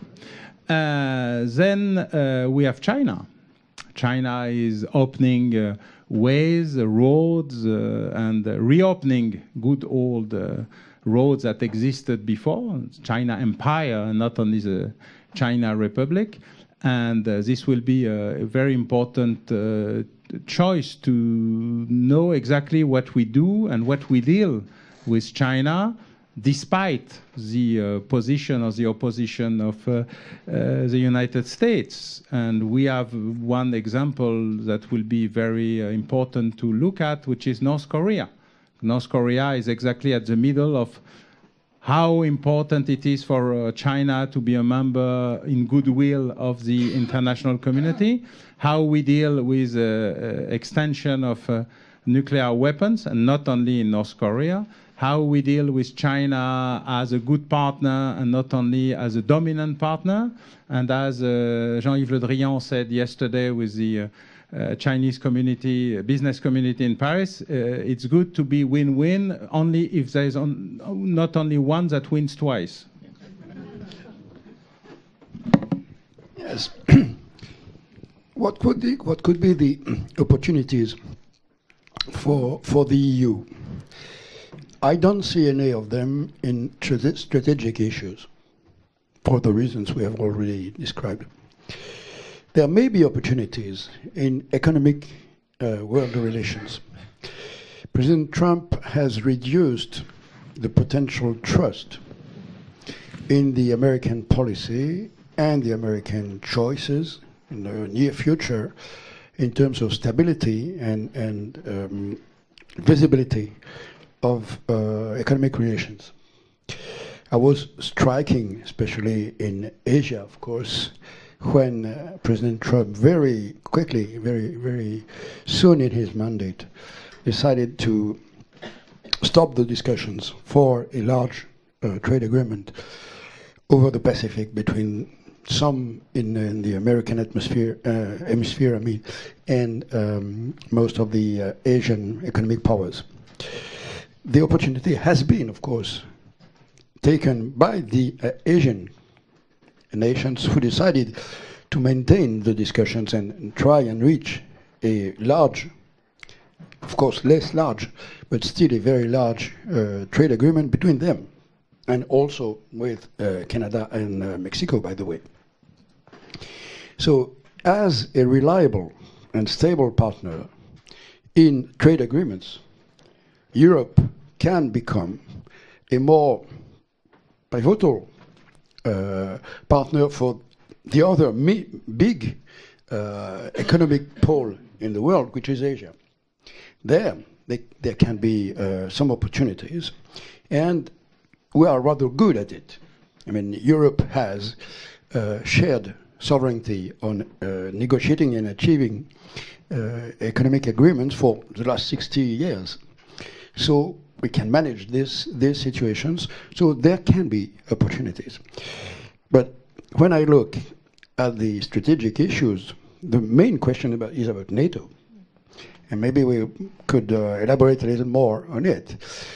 My personal bet is that NATO is far too solid, far too deep-rooted in all our foreign policies and defense policies to be simply spoiled, to be simply destroyed or even weakened by one president.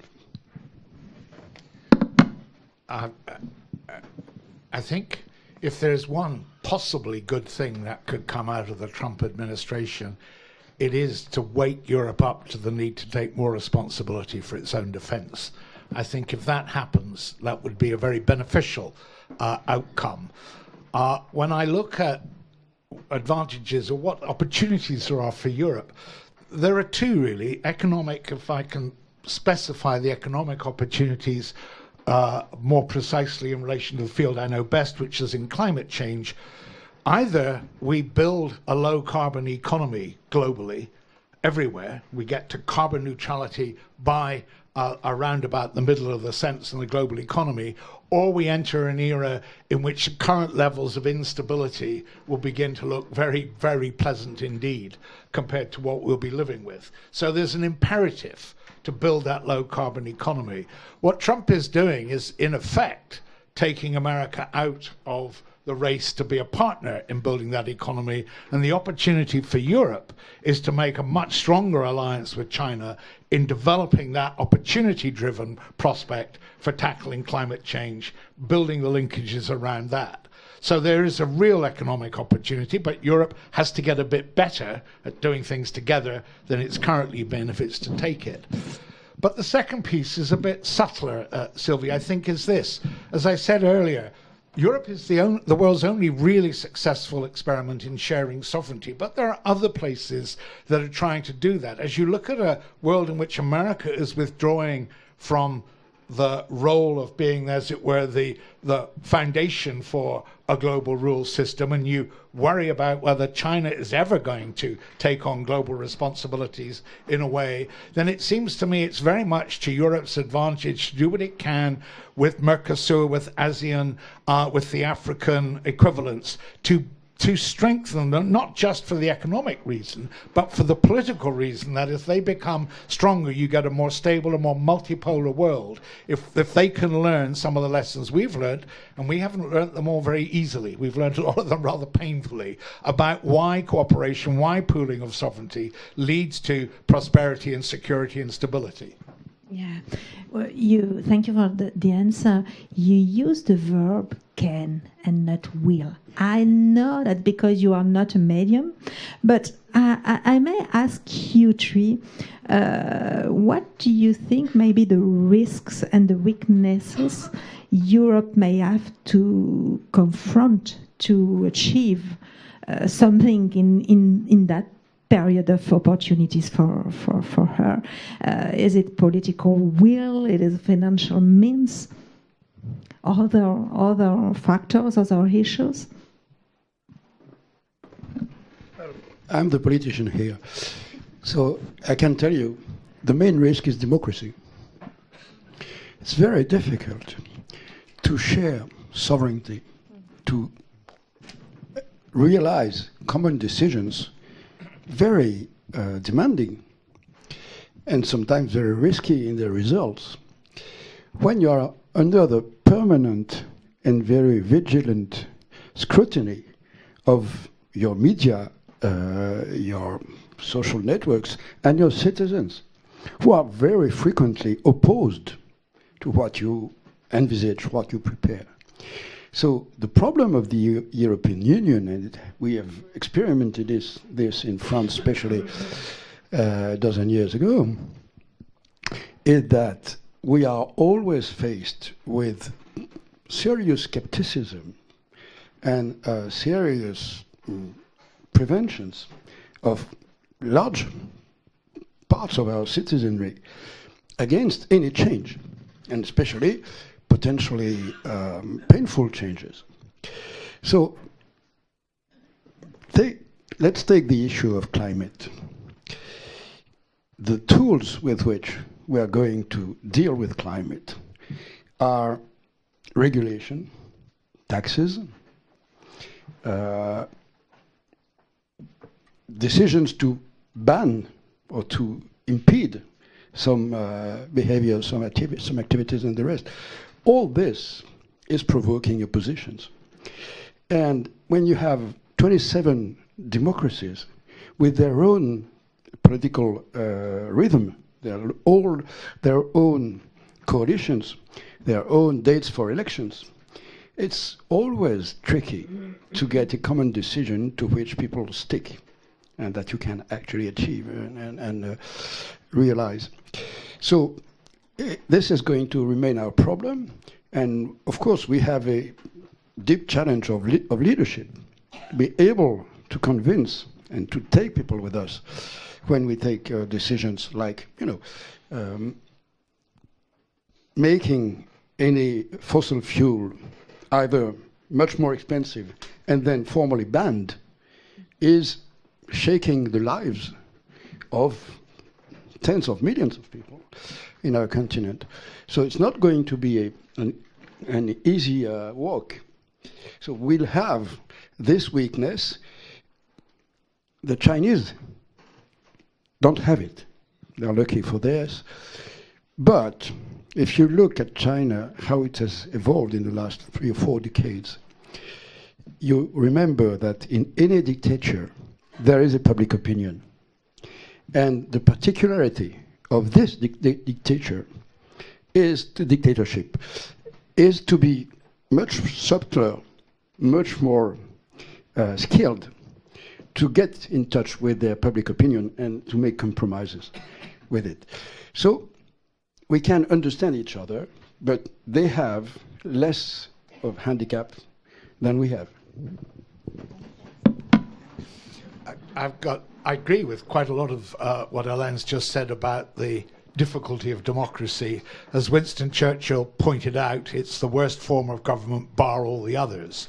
And I think that remains enduringly true. Two things. You have to separate something that's wrong with the people from something that's wrong with the political class. Nobody of the general population in Britain in the last 10 years has had a sustained wage rise. Yet a few weeks ago, when there was an event to raise money, a telethon to raise money for sport aid, to aid people through sports participation, they coughed up £56 million in a night.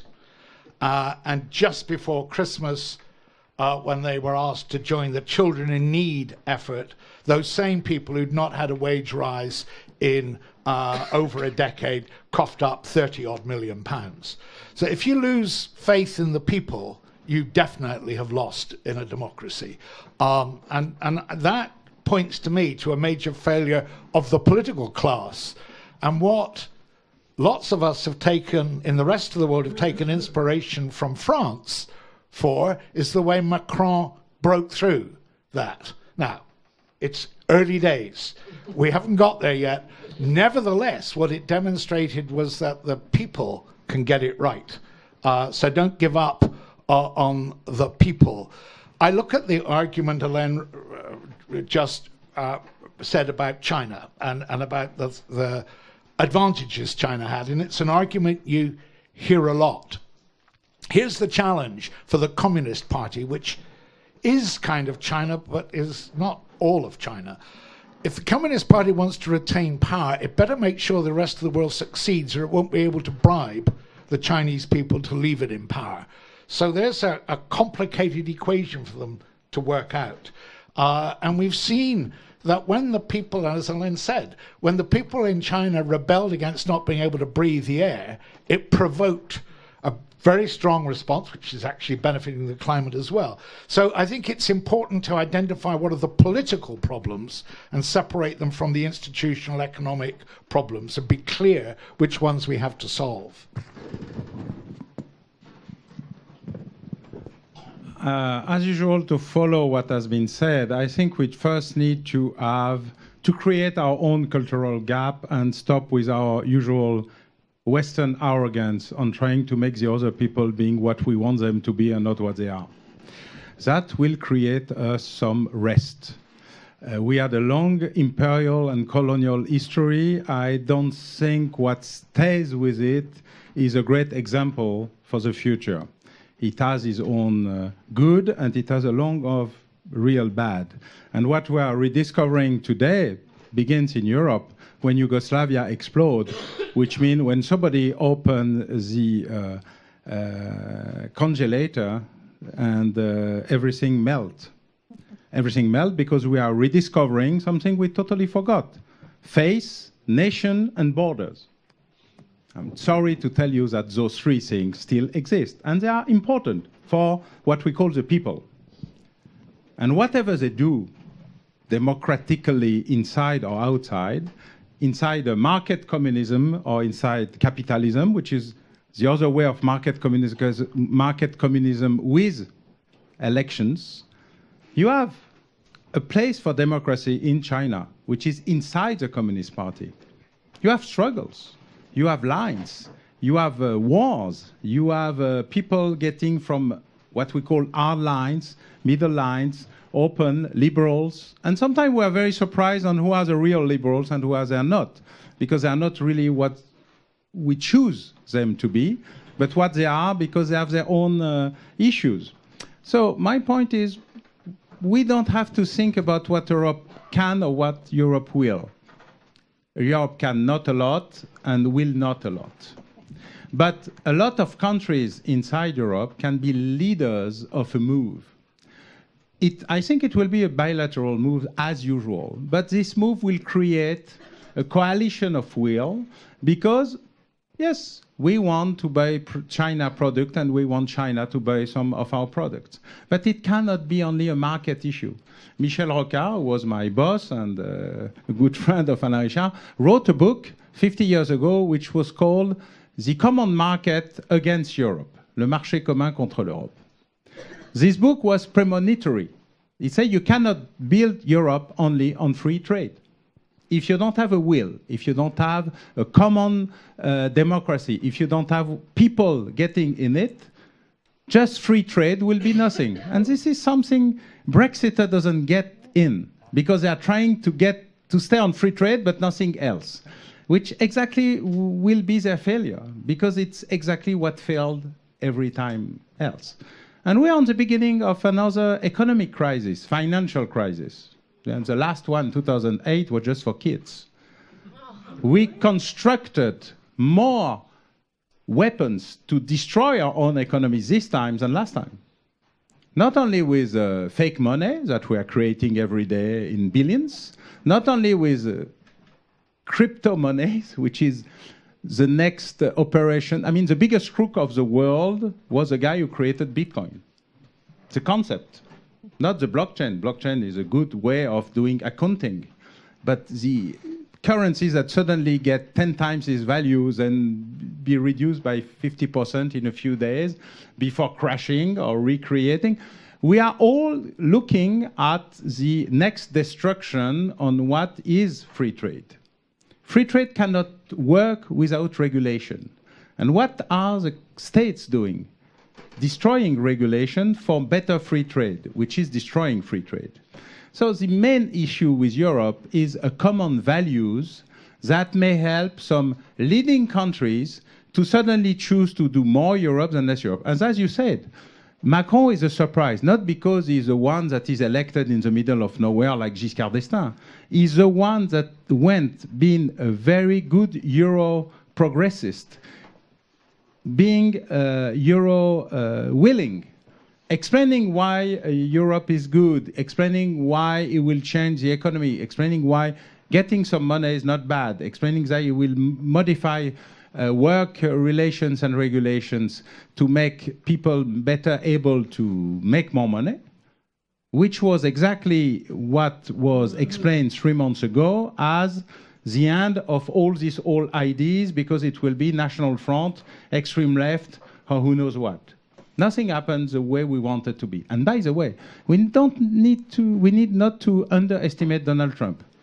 As far as I know, he has been elected.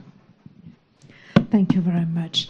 As I would like to be optimistic concerning Britain, don't forget the concept of creative destruction. I am an economist, I'm sorry. Okay, I think it's time to open the debate. I will take a round of questions, and I think our panelists will answer to that questions.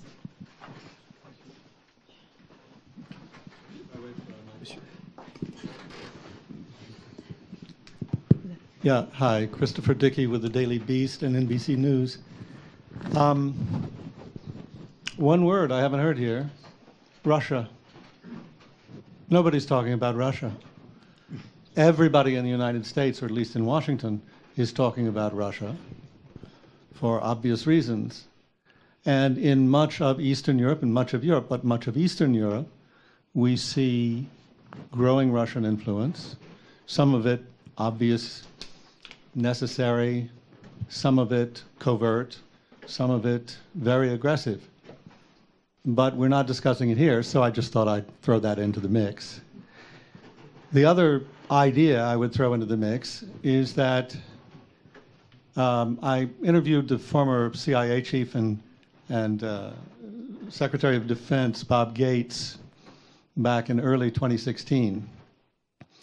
To discuss with him the whole question of madman theory, because there was a feeling in certain parts of the defense and intelligence establishment in the United States that Obama was hyper-rational in a world that was not rational, and that you needed more theater, you needed more aggressiveness, you needed more of a show. Now, the question that I have is whether people think that this is what Trump is delivering, or is he really nuts? Or are there people around him who know he's nuts, but think they can use that? That's just one of the questions we keep asking ourselves. Thanks. Okay. Bonsoir. Hello. My name is Brian. I'm from Sorbonne. I'm working on the U.S. foreign policy in the Middle East. Knowing Trump's position towards the Middle East and questioning the Iran deal, my question is, at what extent would the growing tensions within the Middle East, particularly between Iran and Saudi Arabia, at what extent would that affect the partnership, the transatlantic partnership and relationships? Thank you. Who want to answer first? Hi, Chris. So first we discuss Putin. Discussing Putin is discussing Russia. We cannot avoid the big relation between the Tsar and the country. first, as you know, we have a look on, when you look on a map, it's always interesting to look on the guy that has the other part of the map. If you look on our map, we look at Russia. If you look at Putin's map, we look at the Russian Empire. The borders are not the same. It's not only about Kaliningrad and this little small thing in the middle. It's about where is the Orthodox Empire. And when you look at how we left Europe and how Europe is today, and the borders we decided with Winston, there's some issues in some countries that we created with pieces, and sometimes we have surprises. For example, a long time ago, I was sent by Michel Rocard just after the collapse of the wall in Bulgaria. So I arrived with 20 diplomats, and we are ready for everything. Every possible contract, from planes to water to whatever they want, we were ready. And there is a press conference like here, and there are 60 journalists. And I got the first question, which is, what is your position on the Trianon Treaty? Nobody was really prepared for Trianon Treaty.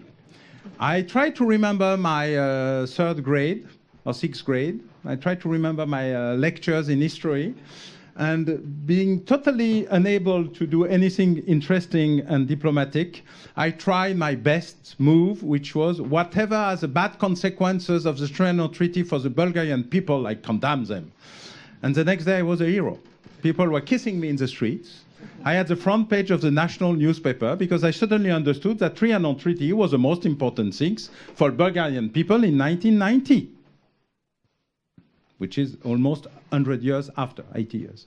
So you need to understand that we are looking to those things with a bad cultural background. If you don't have a real culture, historical, ethnological, sociological, we need some work on it. So Russia has its own interests, and its own interests are historical. It's not a move by Putin at this moment. It may have been the same move by anybody else, including the good moves they made in 1990 and the bad response they got, which is something they explain to you very usually and very freely. They tell you, we tried, you tried to kill us, we remember, now we don't trust you.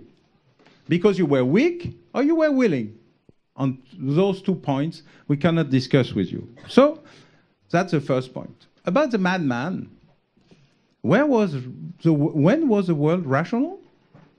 Do you have a part of the history that we can rationalize the history of the world? I mean, with no killing, in between the Westphalia Treaty, maybe? When we decide not to kill everybody, but just 1/10 of people we can kill? No, the world was never rational. Is Donald Trump sane or insane? Who knows? That's not the question. We have a long list of presidents, kings, queens, emperor, that we may have some discussions. The question is not there. In history, the question is only who wins and who loses. I don't know who won the last US election. Really, I don't know. I know for sure who lost it. Maybe one issue about crisis management.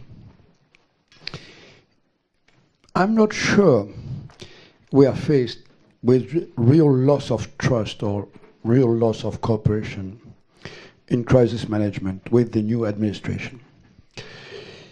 We have been in solidarity, we've been in with a common effort, for instance, in a crisis management effort in Mali. And so far as I see, nothing has changed since January 17. So, of course, crisis management in Syria is a mess. But it was a mess even before Trump was elected. We have a serious challenge, a serious difficulty for the international community. I mean, the main influencing powers to cooperate usefully on this theater, because the strategic interests are really contradictory. But I don't see, for the time being, the US and the US strategic apparatus, which is not entirely directed are dominated by Trump and his close administration. It's permanent. So I think for our military people, the capacity to cooperate and to achieve common goals, practical ones, with the US has not changed substantially. I would say differently about the non-proliferation issue. Non-proliferation is a very difficult challenge. It's a very artificial political global objective because it's based on a phase of history and on a rather irrational agreement, which is that five powers decide together to keep nuclear weapons and to convince and potentially to force, to compel the others not to adopt them. So it has worked rather well during previous decades. In the 80s and 90s, several countries were convinced with useful influence means to drop their potential, the nuclear potential. There was even a recent success on non-proliferation, which was the negotiation, basically by our British friends, to convince Gaddafi to drop his nuclear attempt in Libya. So, of course, the Iranian agreement is fragile, is imperfect. Everyone knows it. It's the best we can have to prevent a very strong movement of proliferation in the Middle East. So it's very, very dangerous from Trump to question this agreement and to not even looking to propose something else. We could, of course, go on discussing with the Iranian authorities and helping them, by the way, to move their country towards better relations with the world. We could convince them to go further in this agreement and to include the ballistic element in a further agreement. But of course, to act destructively, as Trump is trying to, with a very divided Congress. So the issue is really uncertain, extremely touchy. That certainly is a step backwards. But on usual defense and military cooperation, I think we can go on working together as we did. Like Alain, I have no idea what's going on in Trump's mind, and I don't think it matters very much. It's not orderly, whatever it is. But Alain pointed out something very important when he was talking about the Chinese, the state of the Chinese leadership. It's always a mistake to think of leaders as monoliths, no matter how much they want to pretend that they are monoliths. And just as Alain was pointing out that there are currents going on in the leadership in China, in the Nixon era, there were currents going on, people who worked extremely hard to make sure that he didn't, his closest aides were, that he didn't do something stupid when he'd had too much to drink and got mad at somebody. The idea that that's not going on in Russia seems to me unlikely. However much it may not be very public and it would be high risk for people to know, but it seems to me... In Russia or in the White House? No, I mean in Russia. Oh, sorry. I mean, well, it's going on currently in the White House with Mattis and Kelly and McMaster. I mean, so why would that not be going on? Why would you not assume that that's going on in Russia? And I don't want to test the strength of that supposition empirically, especially I don't think they want to test the strength of that supposition. But my guess is that there are currents there, that there are people in the... And so we make a mistake in making judgments that are based simply on looking at a simple picture rather than a much more likely to be complicated picture, because that misleads us on our scope to intervene and our opportunities to intervene. Where I do think you made a really valid and important point about Trump is that he has understood, especially in an era of much reduced attention spans by publics, that communicating in symbols is more effective than communicating in sentences. And actually, Tony Blair was pretty good at that too. So there's nothing unique about Trump being good at that, but an awful lot of politicians haven't learned the importance of constructing narratives out of symbols, not just out of sentences. So I think there's something about the response to Trump that needs for people to do the symbolic as well as the, as you called it, rational. I know very little about the complexities of Middle East politics, but I do know this, that climate change is going to make all of them a lot worse than they are now. And it's interesting that the recent disturbances in Iran are driven in part by a prolonged drought. It's quite clear that the trigger for instability in Syria, in part, was the movement of large numbers of people off the land as, from a succession of long-scale droughts. So I think we need to understand that the Middle East is particularly vulnerable to the stress multiplier effect of climate change, and therefore there is a very strategic reason for getting on with solving the problem, because I think I share the other perception. You do not want the Middle East to become a nuclear-armed source of major global instability. Thank you. We have 10 to 15 minutes before closing that panel, and it's time to ask you a question if you still have. I have seen some people. Thank you, Axel Kraus again. If Russia has been one of the subjects that have been, let's say, relegated to a more secondary position in the discussion, I've got another one for you. It's WAR, war. There is a story on page 1 of the New York Times this morning which talks about the imminent emergence of a new nuclear arms race between the United States and with Russia. We're talking now about Putin and decisions being made in Washington. And my question is, if there is a movement toward a military strike, let's say against North Korea, which the president has warned us about, buttons and so forth, what role, if any, do you see for Europe? Do you think that France, Monsieur Richard, for example, would, as General de Gaulle did when Kennedy was faced with the missile crisis and a real danger of a strike and of a war, do you think France and Britain, as the other nuclear power in Europe, will come to America's aid and support for a strike of some kind and the emergence of war at some point, which would be more than simply worrying about the other great disaster facing us with climate change, which we've talked about. War is also pretty serious as a danger, and the emerging defense capabilities, and particularly the unpredictability of Trump, raised the issue. And the question I'm asking is, what if, and if so, what about Europe? And France in particular.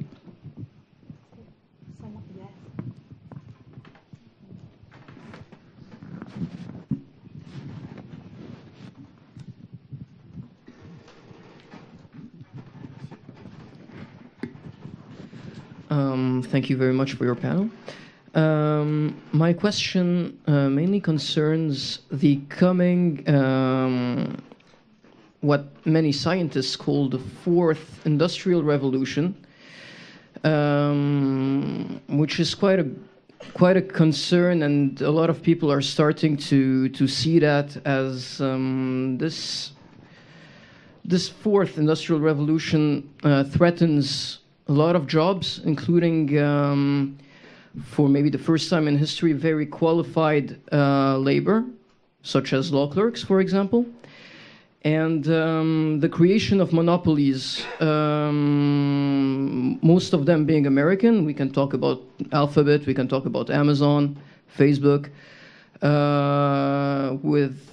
who are seeing an increase of popularity while at the same time receiving harder and harder fines, especially from European nations. We saw that Google was slapped with a $2.7 billion fine, which is huge. But the combined market value of these companies can sometimes dwarf the GDP of some very influential nations. So what are your thoughts about this robotization and this maybe future industrial revolution, and how we can handle it? Thank you.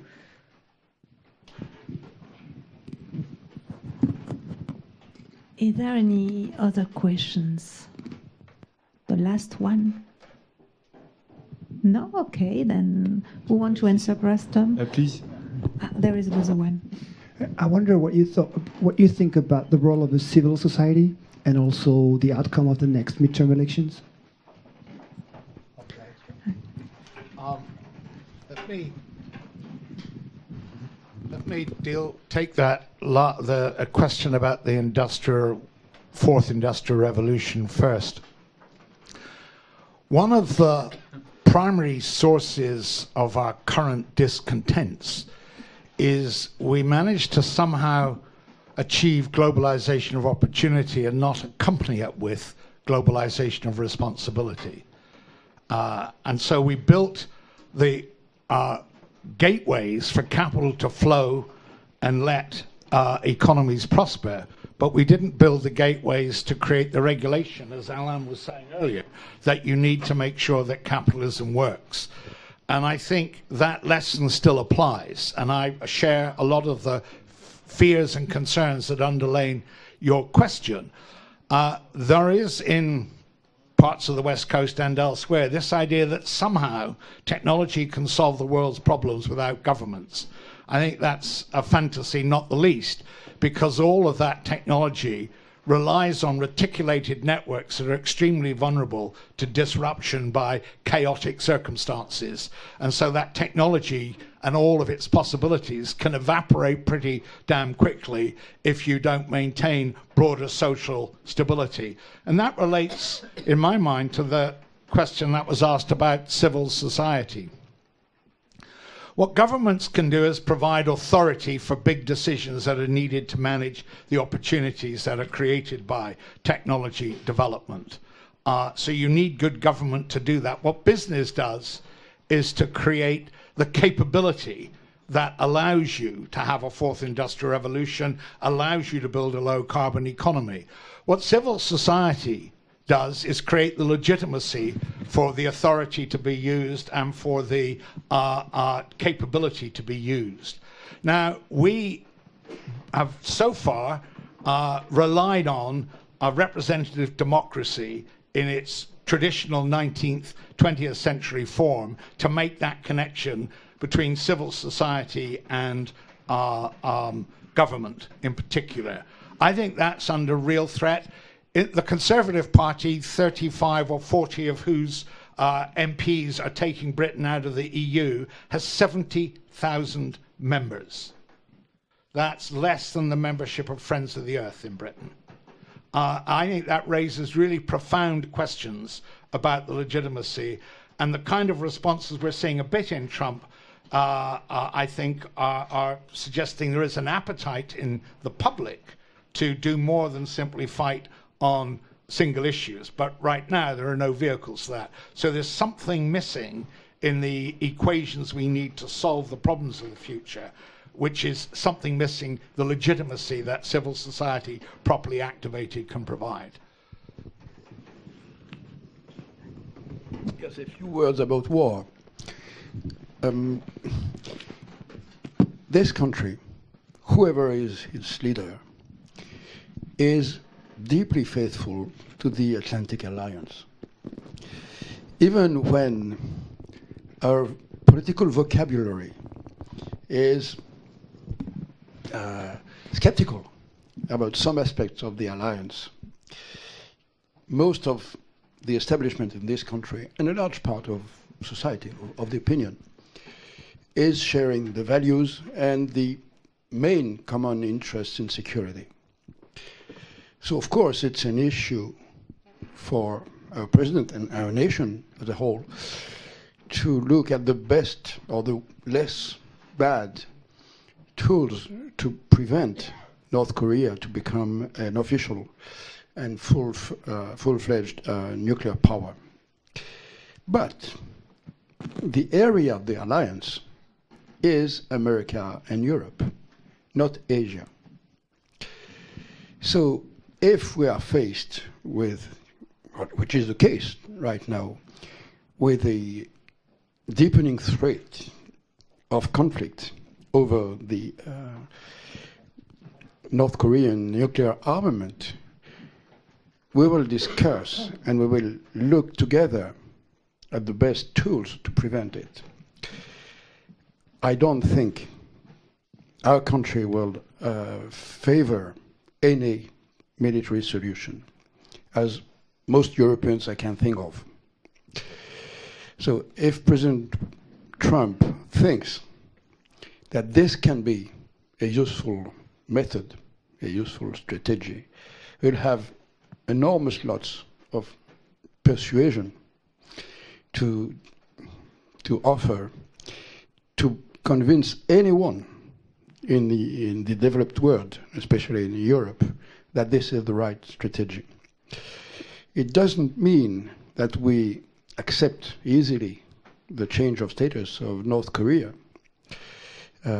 which is a danger for the whole world. And it cannot be compared with the sort of clandestine accession to the nuclear club, which was the fact of India and Pakistan 20 years ago, which was also a big shock for the non-proliferation world.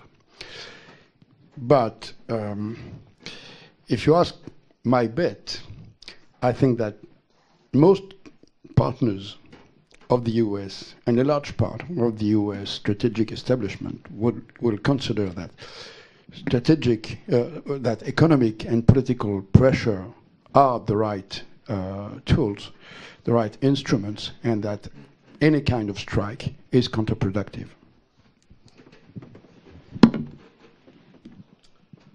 I think it will be interesting to connect the three questions in one answer. First, war is directly connected to the evolution of big data, miniaturization, digitalization. It's new tools of war. Cyber war is just there. It's not in the future. It's begun in the past, in the Eastern Baltic state first, and now it's a part of the game. It's not exactly the game we were thinking. It's not destroying. It's manipulating. It's influence war. And it shows how weak and how the biggest actors of the system, because of the secrecy of the algorithm. And by the way, it's the first time you freely give information to companies that make you pay for it. It's very rare. I mean, the model is a pure genius, but it makes you think about what you give to what data you give and what you pay for giving them back, and why you are not paid yourself for your contribution to the main system. And nothing is free, especially when you use the internet. So the problem now is the war has changed. The field of war changed, the battlefield of change. We have a new ways of doing war, which doesn't need weapons of mass destruction. We have weapons of influence destruction, which is something more efficient, as I can see the results. First. The second is we need to, of course, think on cyber defense. And cyber defense have no border. You need to think it globally. For the first time, you don't have a border issue when you do war. You don't have a battlefield that is clear and simple. So you need to think it. Maybe this will be the way of creating something. Maybe it will be cyber NATO. Maybe it will be cyber Europe. Maybe it will be something else, but this will be very interesting. And the society, civil society, will have a very important role. And as you see, how GAFA is modifying its rule, changing the news feed, modifying the control of your own data, the way you can check or not check about your secret moving in the internet, the new tools that are offered to you shows that they have their own insiders moves, like the Communist Party of China or the our house Russia inside the system. The deep state exists also in GAFA, and that will be interesting. Now the big problem is somewhere else. Is whatever is changing and I think you are right on, for the first time, you will have no winners in the destroying of jobs. Usually you have Small jobs have been destroyed. You say to the people, workers that lose their jobs, you need to go train and get a better degree, and when you come back, you will have a better job, better paid, which was how it works. I think for the first time ever, the new revolution will have no winners. But there will be one issue. At the end of the day, you need to have somebody to buy your products and your data. If there is nobody, then the system collapses by itself. Of course, it will make billions and billions of bubble money, but it will collapse. And one day or another, there will be a regulation of the system to save itself. Because when you are on the way to be killed, then you have a momentum of sudden consciousness, and you decide that maybe you need to survive one way or another. But you have one solution at the end. It's when the machine decides that it will be more efficient than the human. And then you have the opportunity of having, let's say, Terminator being elected. Thank you.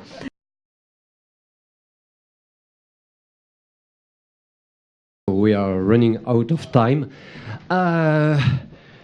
We got two very interesting panels. So now it's time before the reception for a very brief conclusion with heads of the two institutions, Pascal Boniface for IRIS and Gideon Rose for Foreign Affairs. But before to ask you to conclude the event, I have two questions in one. What is your personal feeling about the future of Iran deal and about the situation between Israel and Palestine? Gideon? Sorry, with regard to the Iran deal, that's a fascinating question because Trump obviously doesn't want it. There is a loud vocal group in his party and that has been mobilized against it.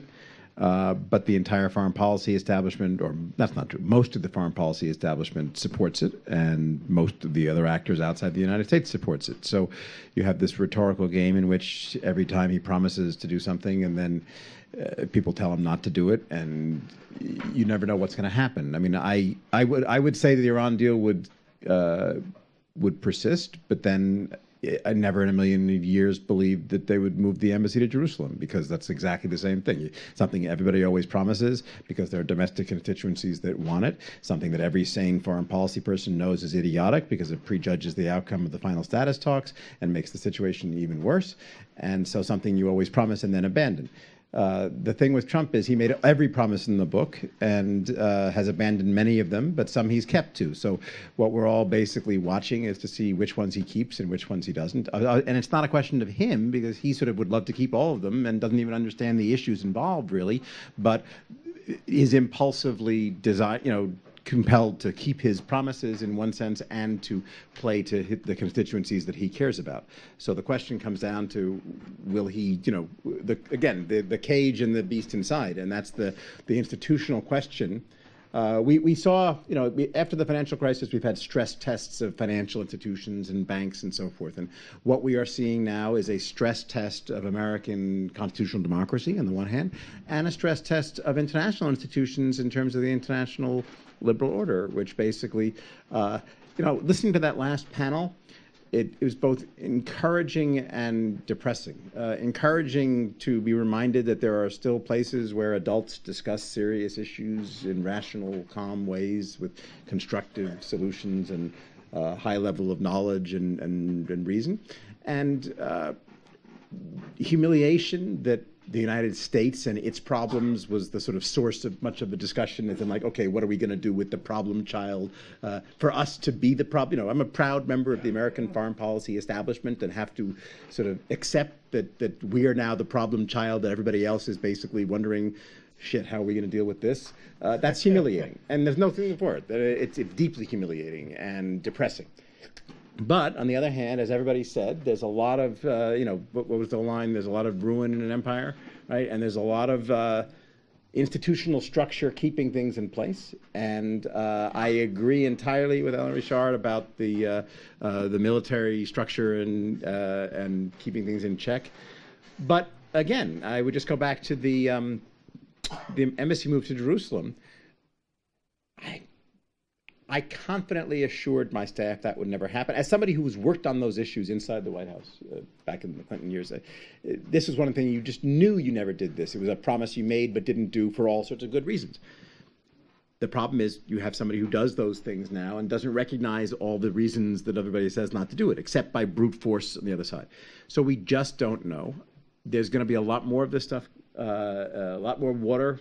But whether he's going to live up to things or not, we don't know. The best part of this is it's going to provide lots of fodder for not just magazine articles and discussions, but future trips and future encounters, because the community of people who benefit from not just liberal democracy, but a cooperative international order and a growth-oriented mixed economy system that provides good things for everybody, all those things that have basically powered progress and development and social mobility and social inclusion and peace over several generations are being questioned and being challenged. And there are forces mobilizing against it, and there are forces mobilizing in favor of it. And we at Foreign Affairs are trying to mobilize the forces in favor not of a particular set of policies, not of a particular political program. We are nonpartisan, we don't,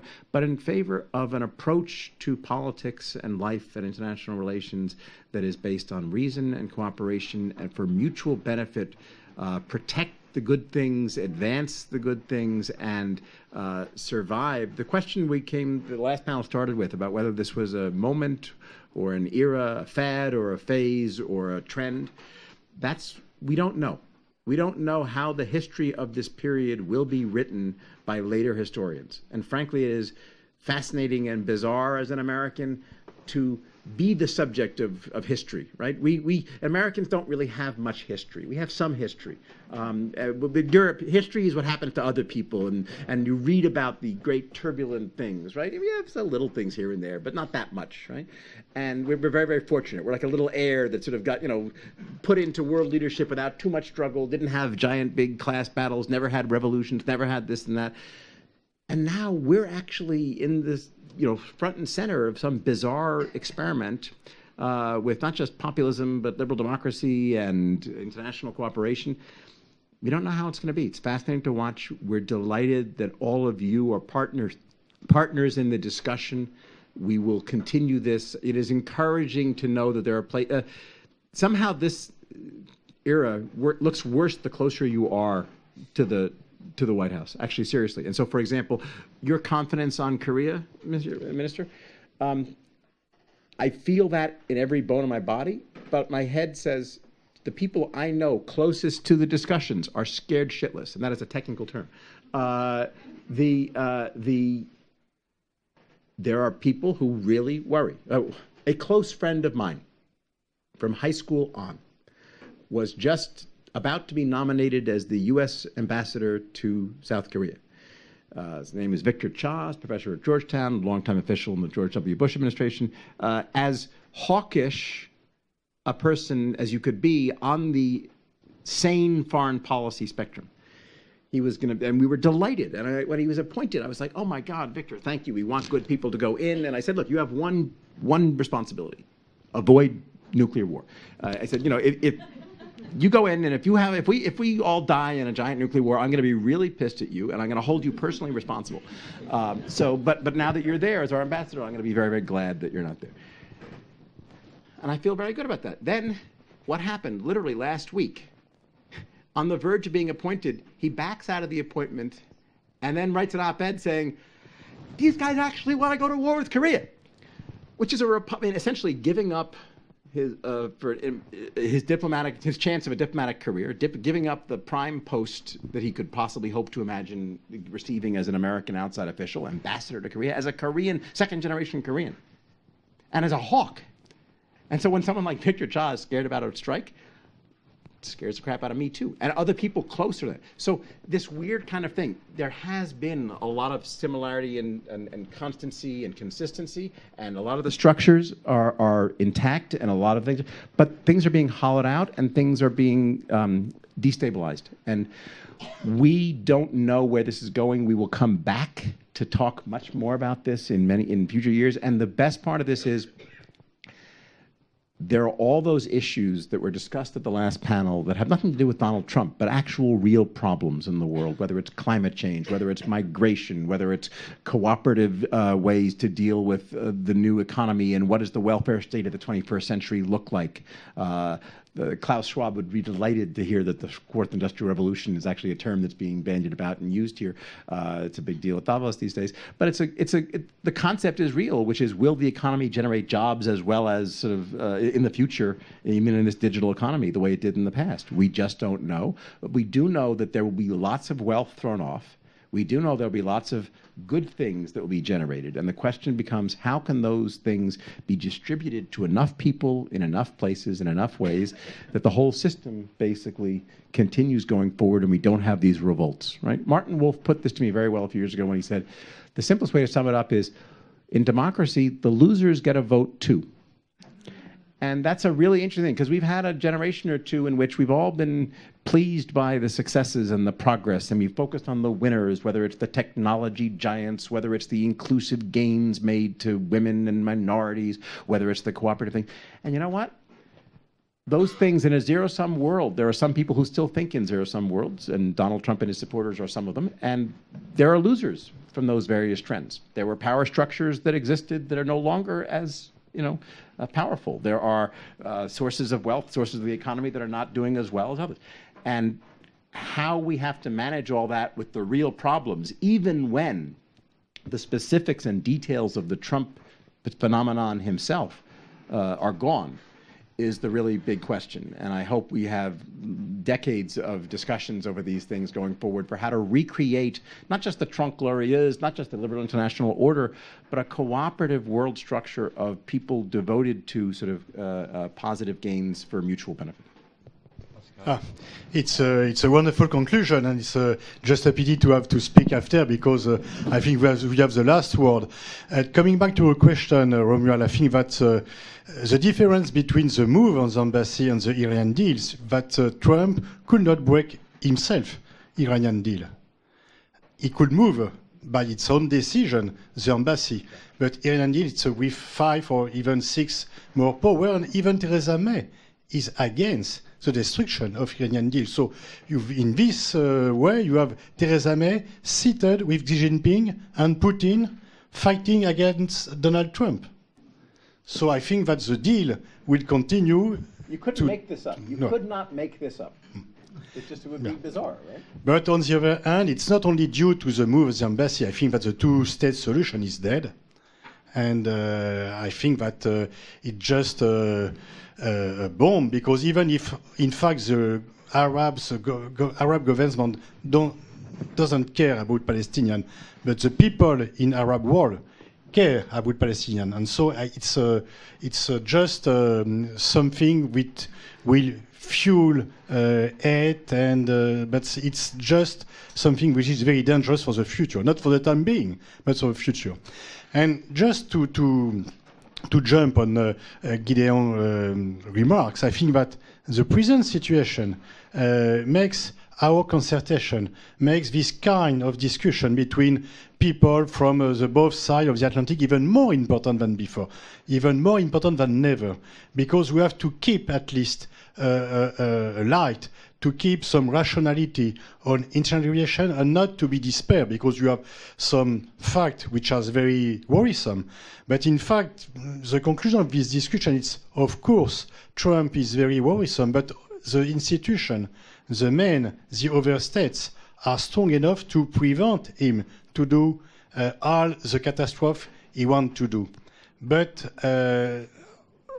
for the future, for the time being, it's a not so dangerous situation.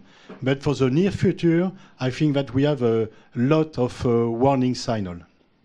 When the American Expeditionary Force landed on these shores a century ago, Blackjack Pershing, General Pershing, and his senior leadership went to a cemetery and paid their respects to the grave of a famous Frenchman who had helped America out in his need.